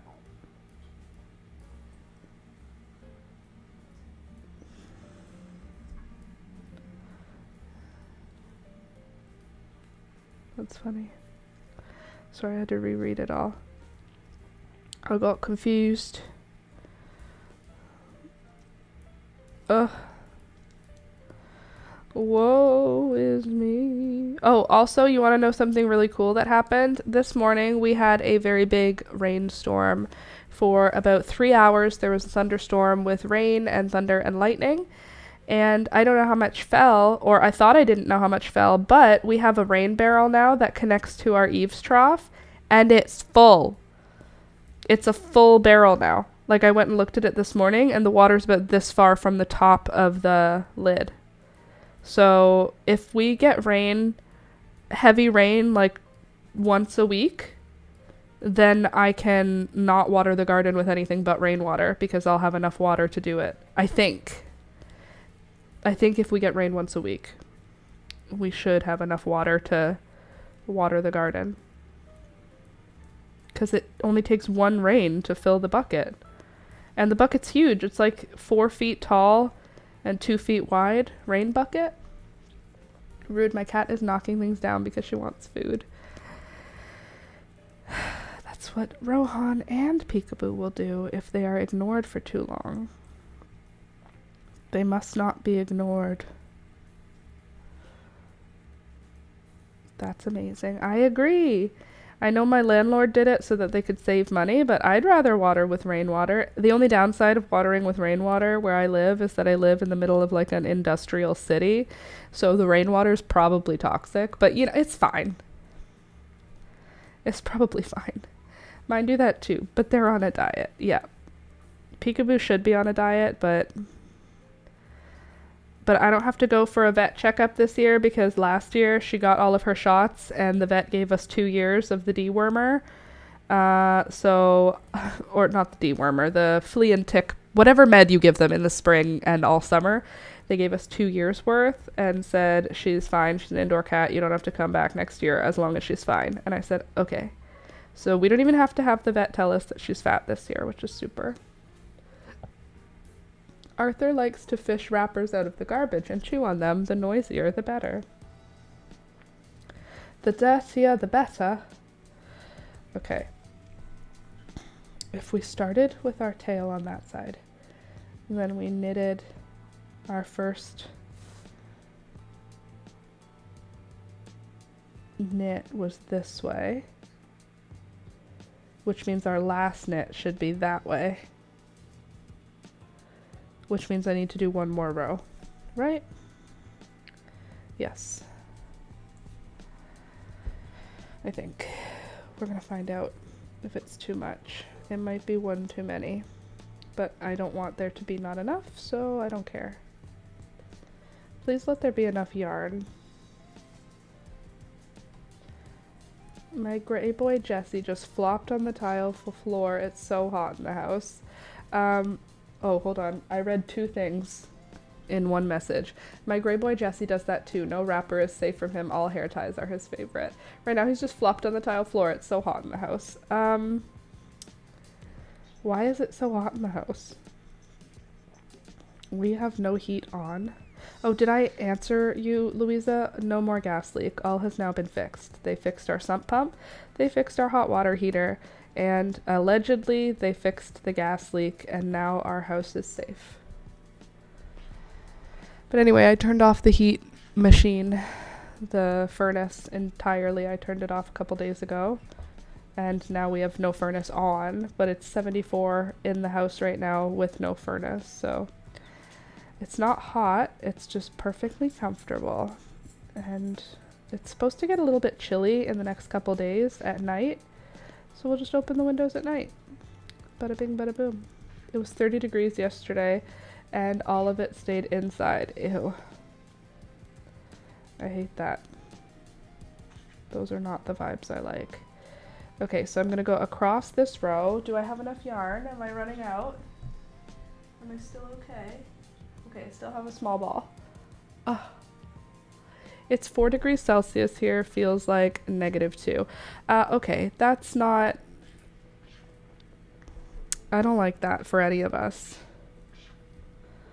Okay, well here it's definitely... It was like 20 degrees yesterday, and I think today it's going up to 17. It might be getting warmer than that, though. I feel like it said 17, but I might be wrong. It was warm. Yesterday it was like hot warm. I see. Is that what you're working on? Making a mess, Beelzebub? Have to replace those little liners, don't I?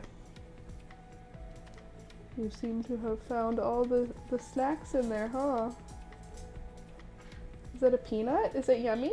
Beelzebub is sitting beside me. Underneath their tree, there's like a liner, and I change it out every week because I put stuff in their tree and they just sort of tear it apart and then all of the bits drop into here. Poop too, but mostly just bits. But anyway, Beelzebub is sitting just out of sight from you guys, but she found a peanut on the liner. So I have the furnace on. Yeah, the furnace definitely still needs to be on if you're in the minus. If it feels like minus anything, the furnace is on. For me, it's like until it hits 10 degrees, I'm gonna have heat. Once it starts being consistently above 10 degrees, usually the heat starts to back down at that point. but 4 degrees feeling like -2. Too cold for me, thank you. I want you guys to see Beelzebub if she decides to come here.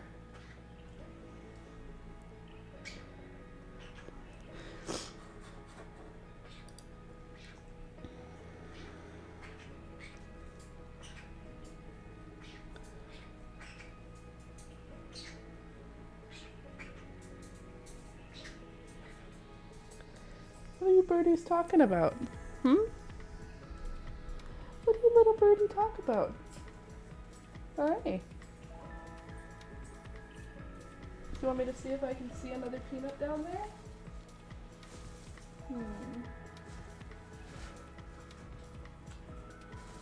I don't see any. I think you might have just, Oh, here, I found one. Here's a peanut. There you go.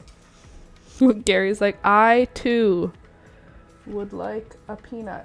Let me see if I can find another peanut. Don't drop yours, Beelzebub. Sometimes, if I get something for one of the birds, the other one gets involved. That's a chickpea.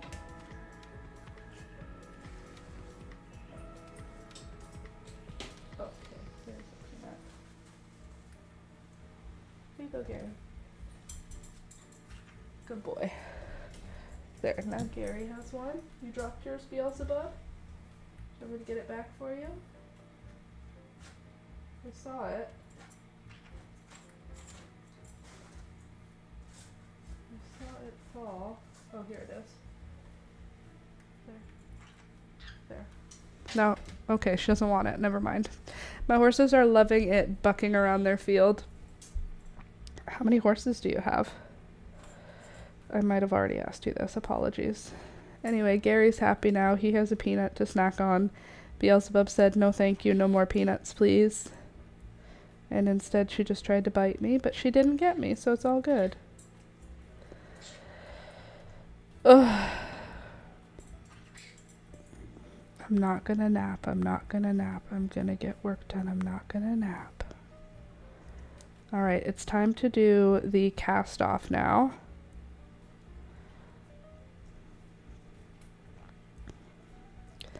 And I feel like I might just do the regular cast off because I don't think this is particularly stretchy on this side. Maybe it is. Maybe I should do the stretchy one. I'm nervous about it. I've got 2 paint and a gray. Thank you. Sorry if you already told us this. I remember us talking about your horses, but I don't remember everything. I have ADHD, and so that's why. Okay, so now we're going to cast off, and we're going to do some kind of variation on Jenny's super stretchy cast off, I think. Not entirely, but we're going to base our information about that. Good morning, Michelle. Nice to see you this morning. I'm about to cast off finally on this blanket. I'm gonna I'm gonna block it as well. Okay, so now for the cast off, here's what I'm gonna do. I'll start with a knit 1, and then I'll do a knit 2, yarn over. Then I'll do a yarn over, knit 1,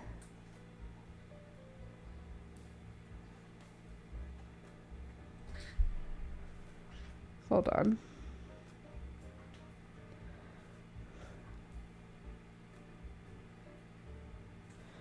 Yarn over, knit 1, knit, then I pull over both of them? No, that doesn't seem right. Okay, so how about this then? We do knit 1,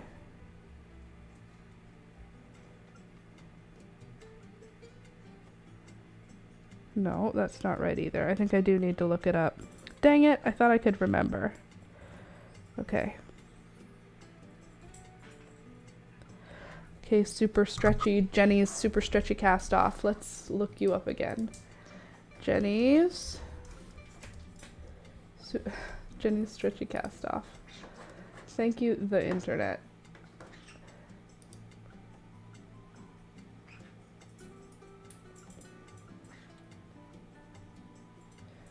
Okay. Knit 1 stitch. Lift yarn over.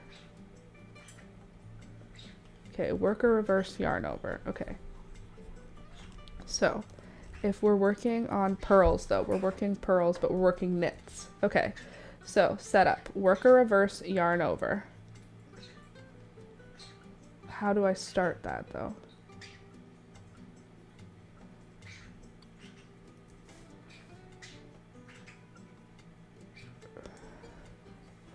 Work a reverse yarn over. Yarn over. Okay, a reverse yarn over means I'm gonna go around like this, right? Because normally I would... Oops. Oopsie, oopsie, oopsie. Okay, so normally... Come now. Don't do this. If you are supposed to go like this, okay. Sorry, one sec, I screwed up my stitch. By doing what? My brain stopped working, hold on. If it was the last stitch of the last row, then I would do this. Right? Knit. Good, okay. All right, Jenny, help a brother out. Let's do Jenny's cast off. What is the best stretchy bind off for a garter stitch? The Icelandic bind off. It's stretchy, but not too stretchy. A good match to the garter stitches, original bumps, and fast and easy. Okay, well, let's see what the Icelandic bind off looks like.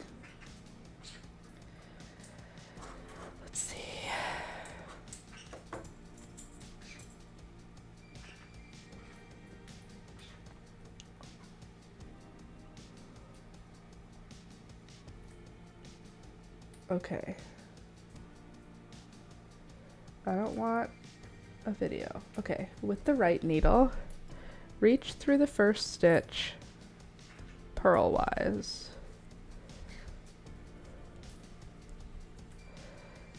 Reach through the first stitch purlwise, okay. Catch the loop in front of the second stitch. Okay. Caught. Draw second stitch through first stitch. Done. Wrap your yarn to knit. Pull it through. Wrap your yarn to knit. Pull it through. Complete the knit stitch.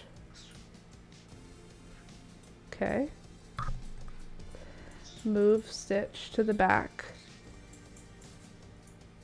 Back to left needle. Alright. Then, coming underneath, as if to purl. Then I pick up the second stitch.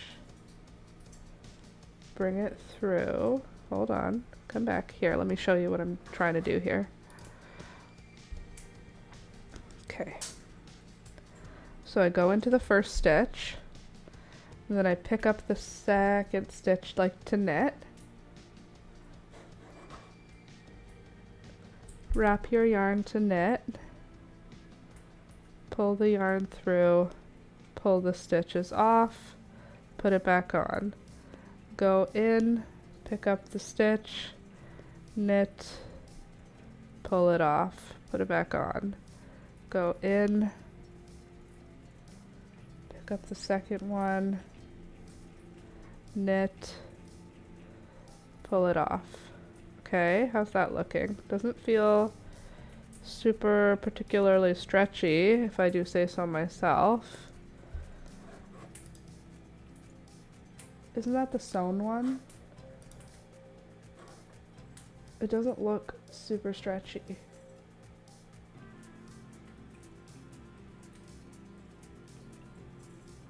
Okay, let's try it though.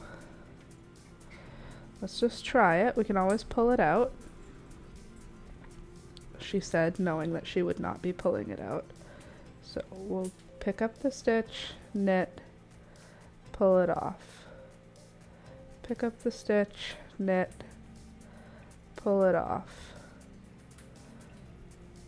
Pull it off. Pick up the stitch, knit, pull it off. Pick up the stitch, knit,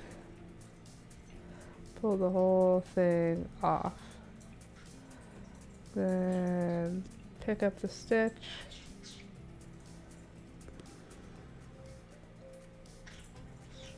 knit, pull the whole thing off. Pick up the stitch, knit, pull them all off. It doesn't feel super... This feels like a normal bind off almost. Doesn't feel specifically stretchy. Oh, I forgot I wanted to tell Alex something. I just remembered. Get off of my camera, you. Pick up a stitch, knit, pull it off both. Pick up a stitch, knit, pull it off both. Sometimes I just have to say it out loud. Okay, how's that look? Oh, actually, that's not bad at all. It's not super stretchy, but it's not stretchy. That looks pretty good. Okay, one sec. I'll be right back. I remembered just now that I wanted to tell Alex something. I have to tell it before I forget. I forgot I wanted to tell you. You remember the video of how dry you want it? Yeah. It's Aaron from... I know, I saw it. You saw it? Yeah, after you said it, yeah. I was like, what? Isn't it crazy? Cool. Never mind, he already knew what I was going to tell him about. I don't know if any of you millennial folks... Ooh, this is cute. If any of you millennial folks saw the video... It's an old video on the old internet that a girl goes, "How dry do you want it?" And the guy she's with goes, "Not dry at all." You can figure out what the context of that question was. But anyway, and she goes, "Oh, kinky." And it's like this whole silly video that was popular when I was in grade school or high school.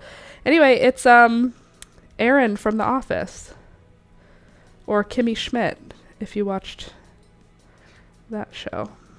I thought that was so interesting. Never knew. Why would I? She was nobody when that video came out, but oops, sorry, I'm not showing you what I'm doing. Casting off the big blanket, you guys. It's happening. Using something called the Icelandic, sorry, you have to come over here. This is where I'm working on it. The Icelandic cast off is what I'm doing, which is supposed to have a little bit of extra stretch versus a regular cast off. I wonder what a regular cast off is called, because I don't know the one that I usually use. I don't know that it has a name. It does, because everything in knitting has a name. Anyway. Off, on, knit, knit.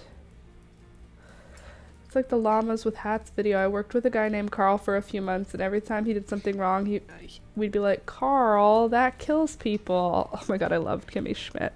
Wasn't it funny? Llamas with hats.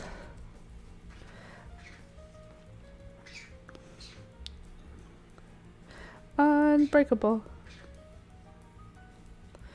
That show was weird and silly. I loved Titus. I don't know what to say, so I'm hoping that my face and tone of voice make it look like I do. Thanks, Titus. It's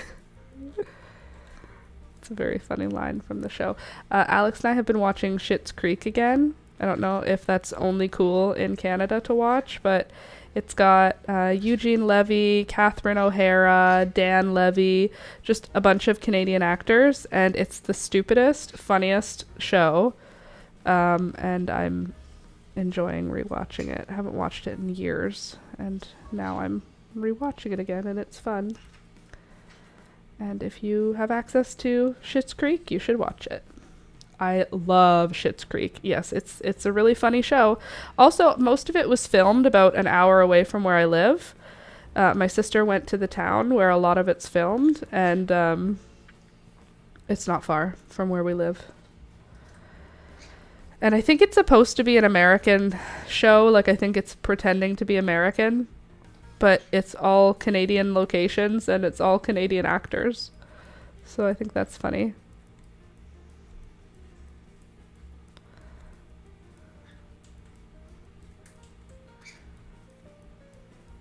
And Moira is my favorite character, obviously.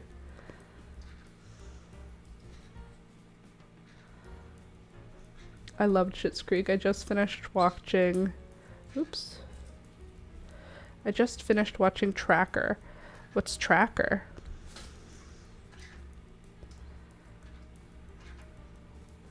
I say ew, David, all the time. Same. I also say ew, David, all the time. I also literally say, I would say more than one time a week, I say, careful, John, lest you suffer vertigo from the dizzying heights of your moral ground. Moira Rose. Just an absolute legend. Catherine O'Hara. So funny for decades. So silly. She does such a good job of being Moira Rose, just this silly, over-the-top, rich person who's poor now. Very funny. I've never watched it. I'm bad with TV shows. I never finish them. I feel like Schitt's Creek, you don't need to finish it. You could watch a few episodes and you would like it. It's pretty cool. Like, it's pretty funny. I think that even if you watched one episode, you will have seen enough clips on the internet to get it. You know what I mean? / you know who Dan Levy and Eugene Levy and Catherine O'Hara are, so you'll just enjoy the characters they're playing. I was way late on Schitt's Creek, but I'm happy I found it when I did.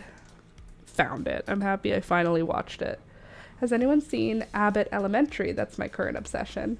Then there's this ongoing storyline. Oh, what's that? Sorry. Tracker's about a guy who is essentially a bounty hunter for missing people. So he's called a rewardist, and every episode is him finding different people. Okay. Tracker. Dun, dun, dun, dun. Doesn't sound like a comedy. Sounds more like a thriller drama, which can be fun too. Can we just acknowledge how well this is going? I think this is going well. So close. It's a write-off is a staple at my work. It's a write-off. Anytime anyone asks me how to do it, fold it in. Just fold it in. Fold it in. I can't teach you everything. Just fold it in. Moira Rose. Teaching David. How do I fold in the cheese? Just fold it in, David. Anytime anyone asks me how to do anything, I can't teach you everything. That's funny though. Ew, David. David. The way that they talk is just amazing. All of them have their silly little accent. It's a write-off. It's a write-off. Writing it off what? I don't know. Writing it off. Off of what? Off my taxes. Okay, and what does that mean? I don't know. It's a write-off. You still have to pay for it. No, I don't. It's a write-off. That's funny. That's like me trying to understand business. I am David.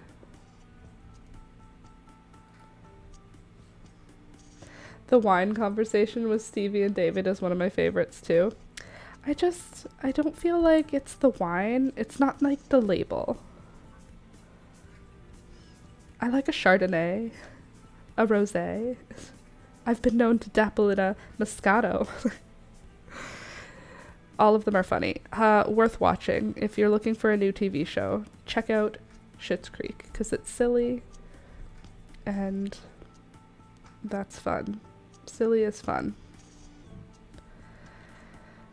Knit and come off and knit, knit and come off.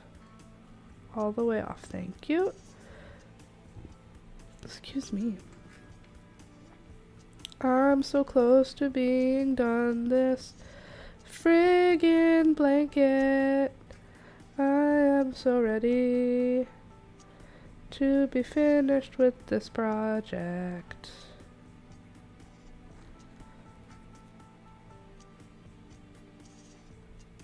There we go. We're almost there, people. Look, we've only got a few stitches left. Knit. Stop. Knit. Pull off both. Put it back on. Knit. Pull off both. Put it back on. Gorgeous. Knit. Pull off both. Put it back on.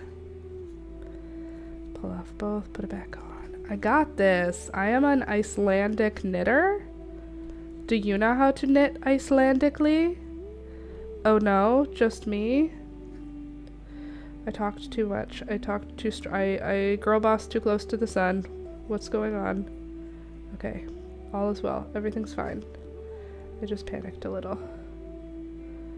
Okay, now we'll put you back on. Hold on, you have to be this way. Also, I'm missing a loop. That way. Okay, cool. Every night my husband and I watch TV for a bit after the kids are in bed, and we've been looking for a show to watch. We might need to rewatch Schitt's Creek. I think you do.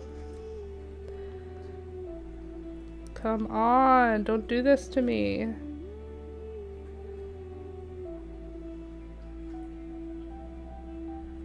Okay. I screwed myself up here. But it's okay. All is fine. We're gonna figure this out together. Okay. You need to come through here. Great. But you actually need to go... Okay, hold on. You go through there. And then you go through here. Yeah. Right? Or do you go through here? Okay. Please hold. Okay, if that's the bottom, then it's gonna go in like this. I got myself turned around, but I'm almost figured it out again. Note to self, you can't pay attention really well.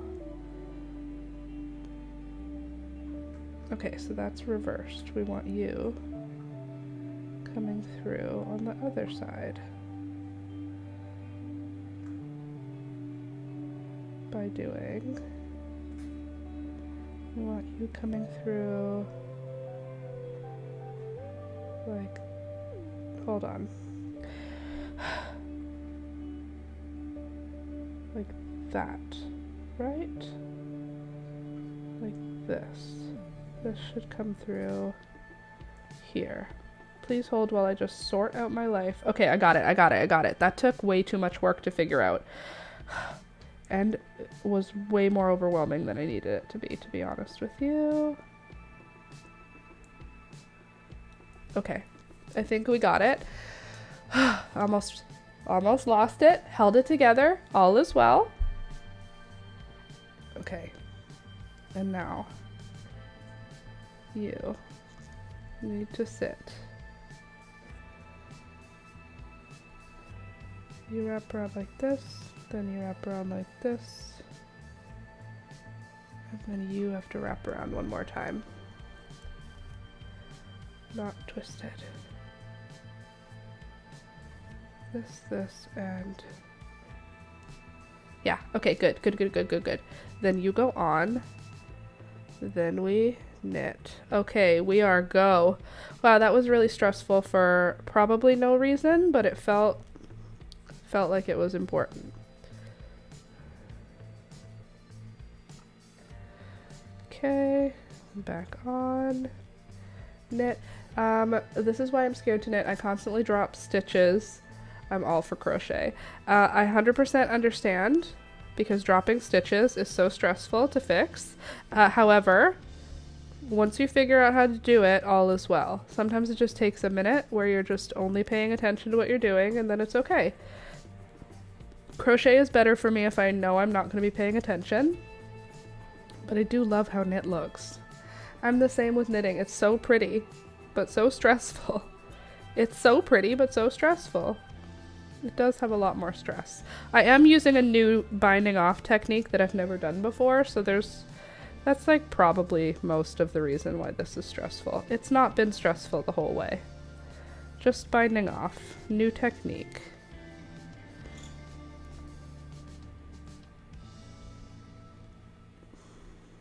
There we go. And there we go. And there we go. We're almost there. We're almost there. Thank you, Iceland. You've been amazing. And the knitting I really want to learn is lace work. Good luck with that. That's too much for Laura. Laura is here for blankets and sweaters and shawls and hats. I even find working like mittens and socks to be stressful. I can make every version of a rectangle though. There. She's been bound. We bound her. Now I can pull that last stitch. Where's those scissors? Are you here? You should be. I didn't put you away. Okay, here we go. Cut a nice long tail and pull our last stitch through. Now let me show you how she looks. Ta-da! Ta-da! I made this tiny blanket for my niece. Ta-da! It's curly. It's not gonna be curly. Once I finish blocking it, it'll be a nice, beautiful, flat blanket. It's small. But it's pretty. I think it's okay. I think we did a pretty good job. Don't you think? It may be too small for like a functional blanket, but it's not too small for like a baby blanket. You know? And it's been taking forever. It's been in time out for a few weeks. I feel 100% in line with giving my knit items a timeout. This blanket has gotten so many timeouts that it took me 2 months to make. Literally, I started it like March 14th, I think. It's a bedtime blankie. Oh, it's just a blankie.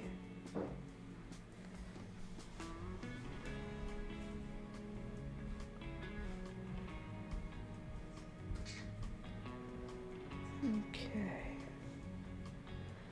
Just gonna weave in this end. I was waiting for this moment and I missed because I went to pee. You can never leave the stream. You must participate in every second of it. I'll have to rewatch. Are you going to crochet on an E? I think we should. Don't you think?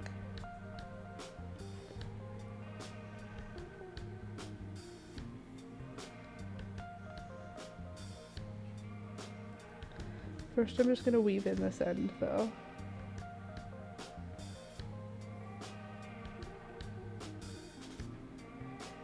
I don't feel like I need to weave it in very much.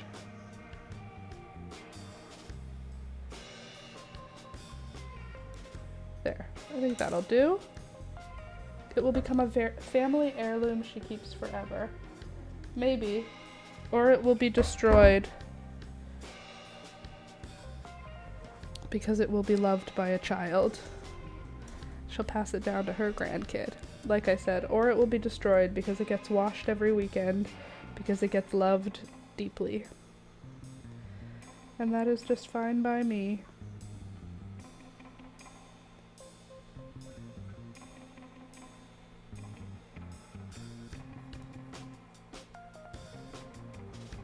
Either way.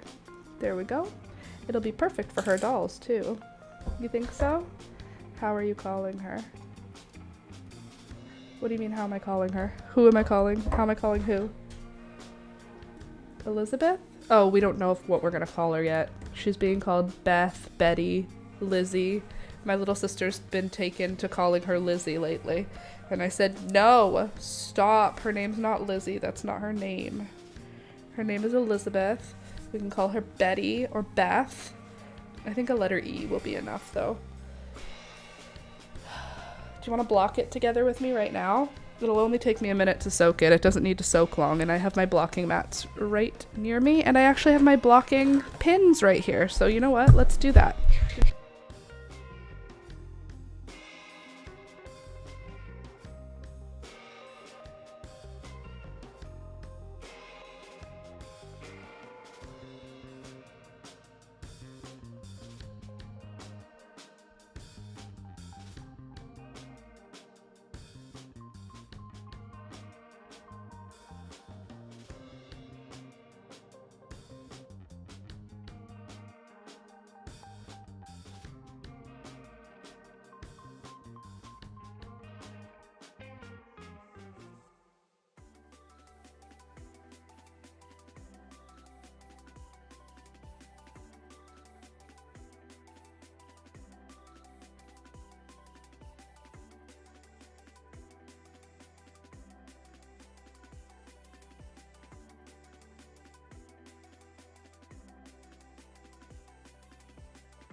Sorry.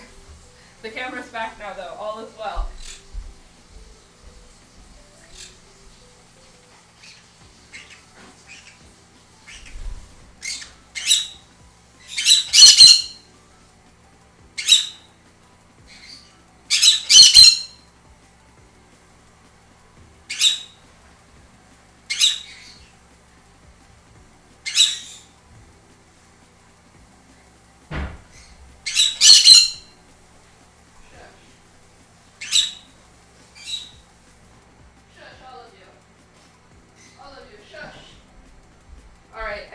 Grab a towel because we're gonna. I hit them. What about me touching that bothers the camera? Sorry, one sec. How is that possible that that is related? Okay, anyway, it doesn't matter. I'm here. I'm just gonna go grab a towel while this sits in the hot water. This is kind of fraying like it has wool in it, which I'm nervous about because I use hot water, but I'll be right back.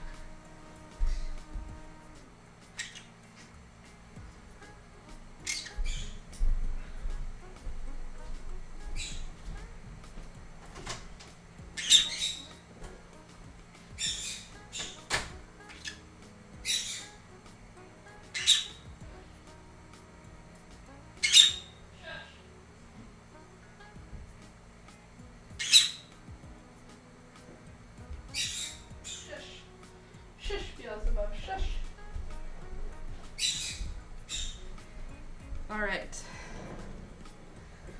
What is on the cat's nest? A lamb and it's not a duck, it's an ostrich. The cat's nest. It's toys for him. Okay, I've got these now. I'm gonna try and get this a bit taller so you can see. This is perfect. Oh, I'm so glad we get to finish this today. Thank you for being here for this. All right, get the mic out of the way a little, and I can show you this blanket, hopefully. Cool. Oh, lordy. Let me try and shrink this down a bit. Oh, Gary. Oh, Rohan.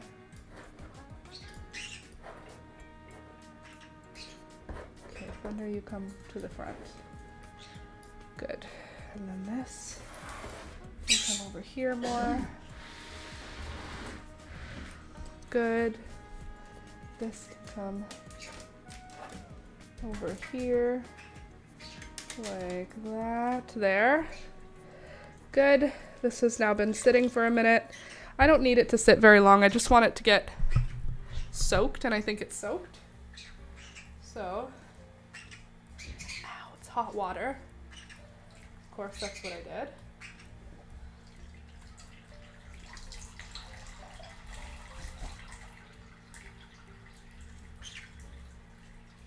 What fiber is the blanket? I thought it was acrylic, but after soaking it in hot water, I don't know. I feel like it's probably still, it's either acrylic or mostly acrylic. It was my sister's yarn,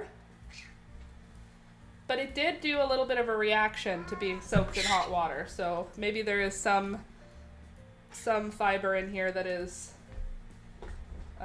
natural fiber. Like maybe there is a little cotton in here. Maybe a little wool, something else. But it's definitely mostly acrylic, if not entirely acrylic. My sister usually just shops at Michael's or Walmart, and they don't tend to have very many other things when it comes to fibers. All right, so here's the blanket now. It has been soaked for a few minutes, and now we are going to try and pin this thing out. So I'm gonna pin it this side.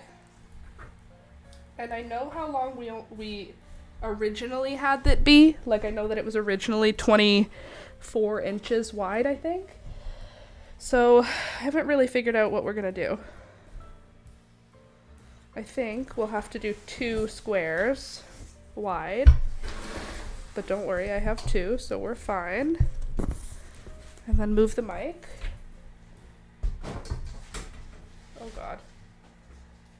I just threw the towel on the floor and it fell on that wire that made the thing turn off. Okay, here we go. I've got nice wide space. Can you guys just get a little bit out of the way? That would be super. Okay. There, nice wide space. Now, if this is the middle, ish. Let's get these corners filled in. I have knit blockers and T-pins. I think I'll start with my T-pins for the corners and stuff.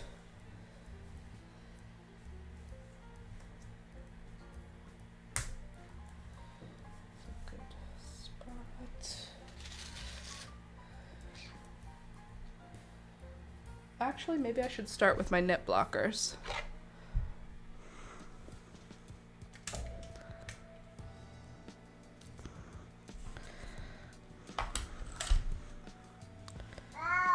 What? What is it? What? Rohan. Baby. Oh my goodness. I can't help you with anything right now because I'm busy.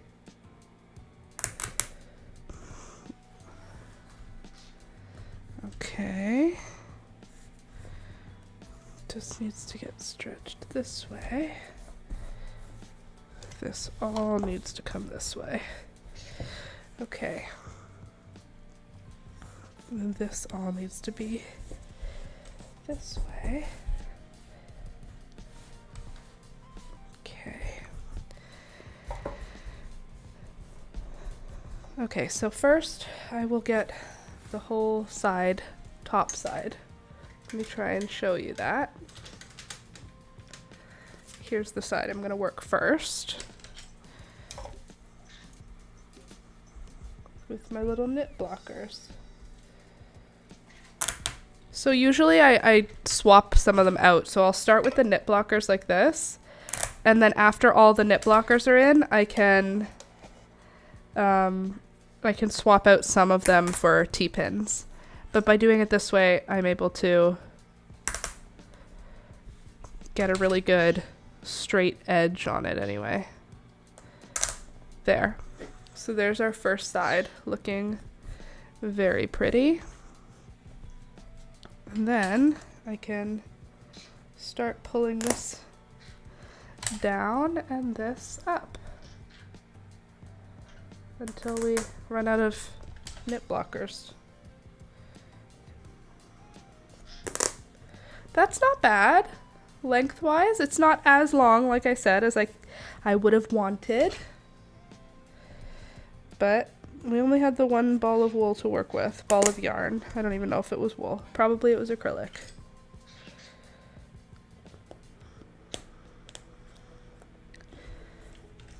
Okay. All right, so that's looking good. The stretch is nice. Okay, so now, since I need some of these guys, what I'll do is I'll pull out one, and then I'll put in a couple of T-pins to replace the knit blocker I just pulled out. And then I can use this knit blocker. I wonder if I pull all this way, how far am I gonna get? You know? Like, is that gonna be my size? Cool, and then I can do the same thing.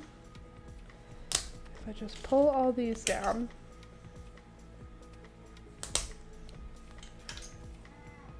What? What is it, Rohan?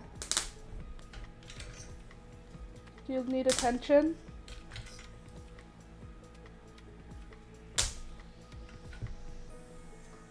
There we go. Okay. Now the bottom is all pinned. So now I need to pin this side. So I can pull out another one of these and use some T-pins. I would love to have way more knit blockers, but honestly the T-pins work really well. I think I'll put this outside to dry today because it's supposed to go up to like the mid-20s, I think.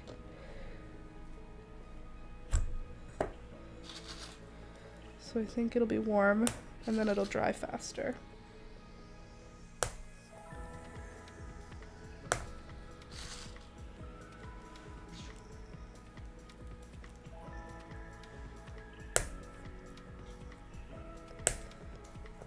Okay, that part's done. I'm just replacing some of these with pins so that I have more knit blockers to use. Ada has a blanket with similar color from a friend, and I think I matted it a little. Now it's the same size as yours, and I was saying the same. It had a good size.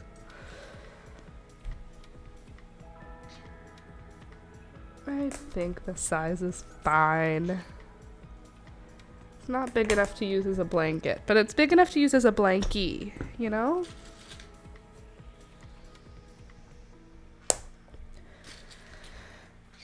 Okay. We're getting there.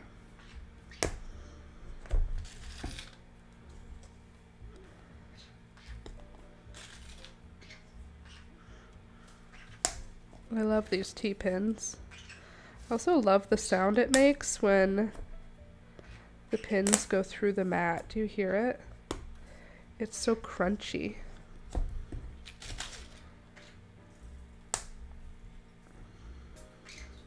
Do you hear that like snap sound? Ugh, so satisfying. Good size for the stroller or car seat. Yeah, definitely it's a good size for in a stroller. That's true. Okay, so I've got a couple over here to make this side. That's what I'm trying to do next. What is it, Rohan?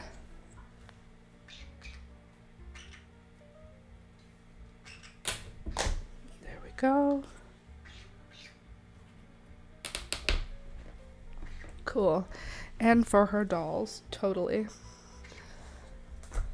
Her little dolly blanket. Once she's not a dolly herself, because right now Elizabeth is straight up a doll. She's just chilling, eating, sleeping, pooping. Not a whole heck of a lot going on in Elizabeth's world right now. What is it, Rohan? Why do I keep calling you Gary? That's another question. I hear you. I do, I know. It sounds rough to be you right now. Yeah. Yes, I like the sound too, yeah? It's a good sound. My toddler, hold on here. Stick this way. And you guys all stick up. And you can go up to here. Good. My toddler is constantly asking me to swaddle her dolls. Yup, that is something that one of my friend's little girls does. She wants her dolls swaddled. She doesn't want to be swaddled anymore because she's not a baby, but the dolls need to be swaddled because they're babies.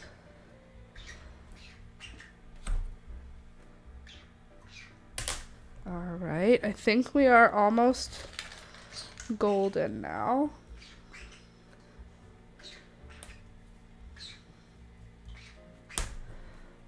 My friend's kid holds their baby doll and goes, shh, shh, I'm here, to their baby dolls. Baby doll, I think they only have one. Shh, shh, I'm here.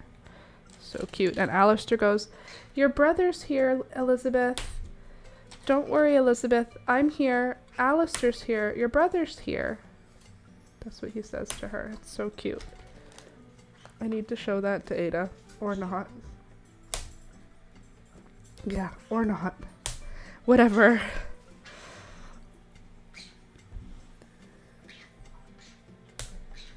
Alright, I think we are almost fully pinned in place. Just adding a few more in case we get any shrinkage. There we go. They are cute.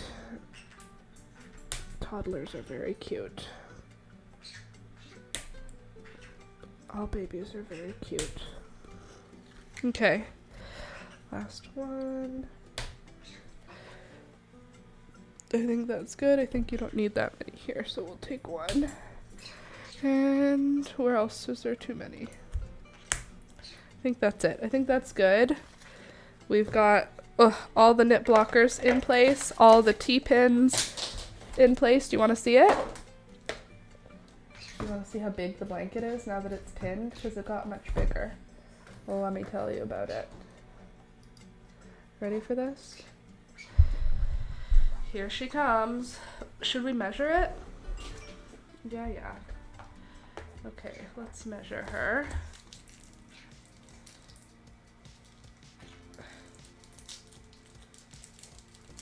We have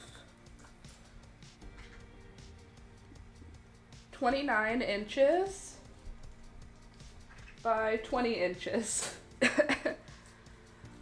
29 by 20 is our final size here.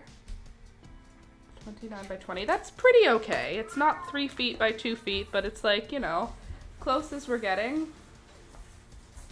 Here's what it looks like. Ta-da!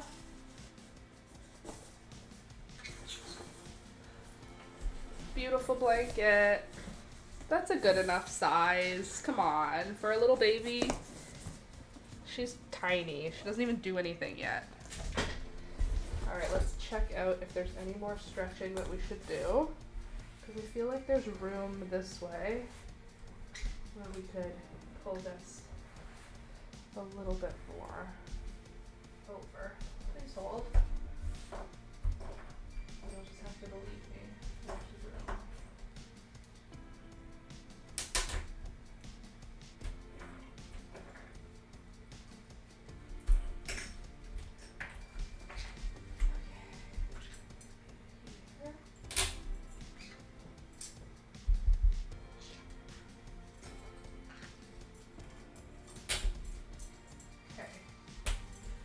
A little bit of an adjustment. Looks great, but look out for the pin on the floor. You heard one fall? I believe you. I just didn't hear it. Okay. Pin on the floor. Ah, it wasn't a pin, Candace. It was a needle. And look, I just put it away. I'm so responsible. Okay, now it's repinned. A little bit more stretched. Final blanket size. Looks awesome.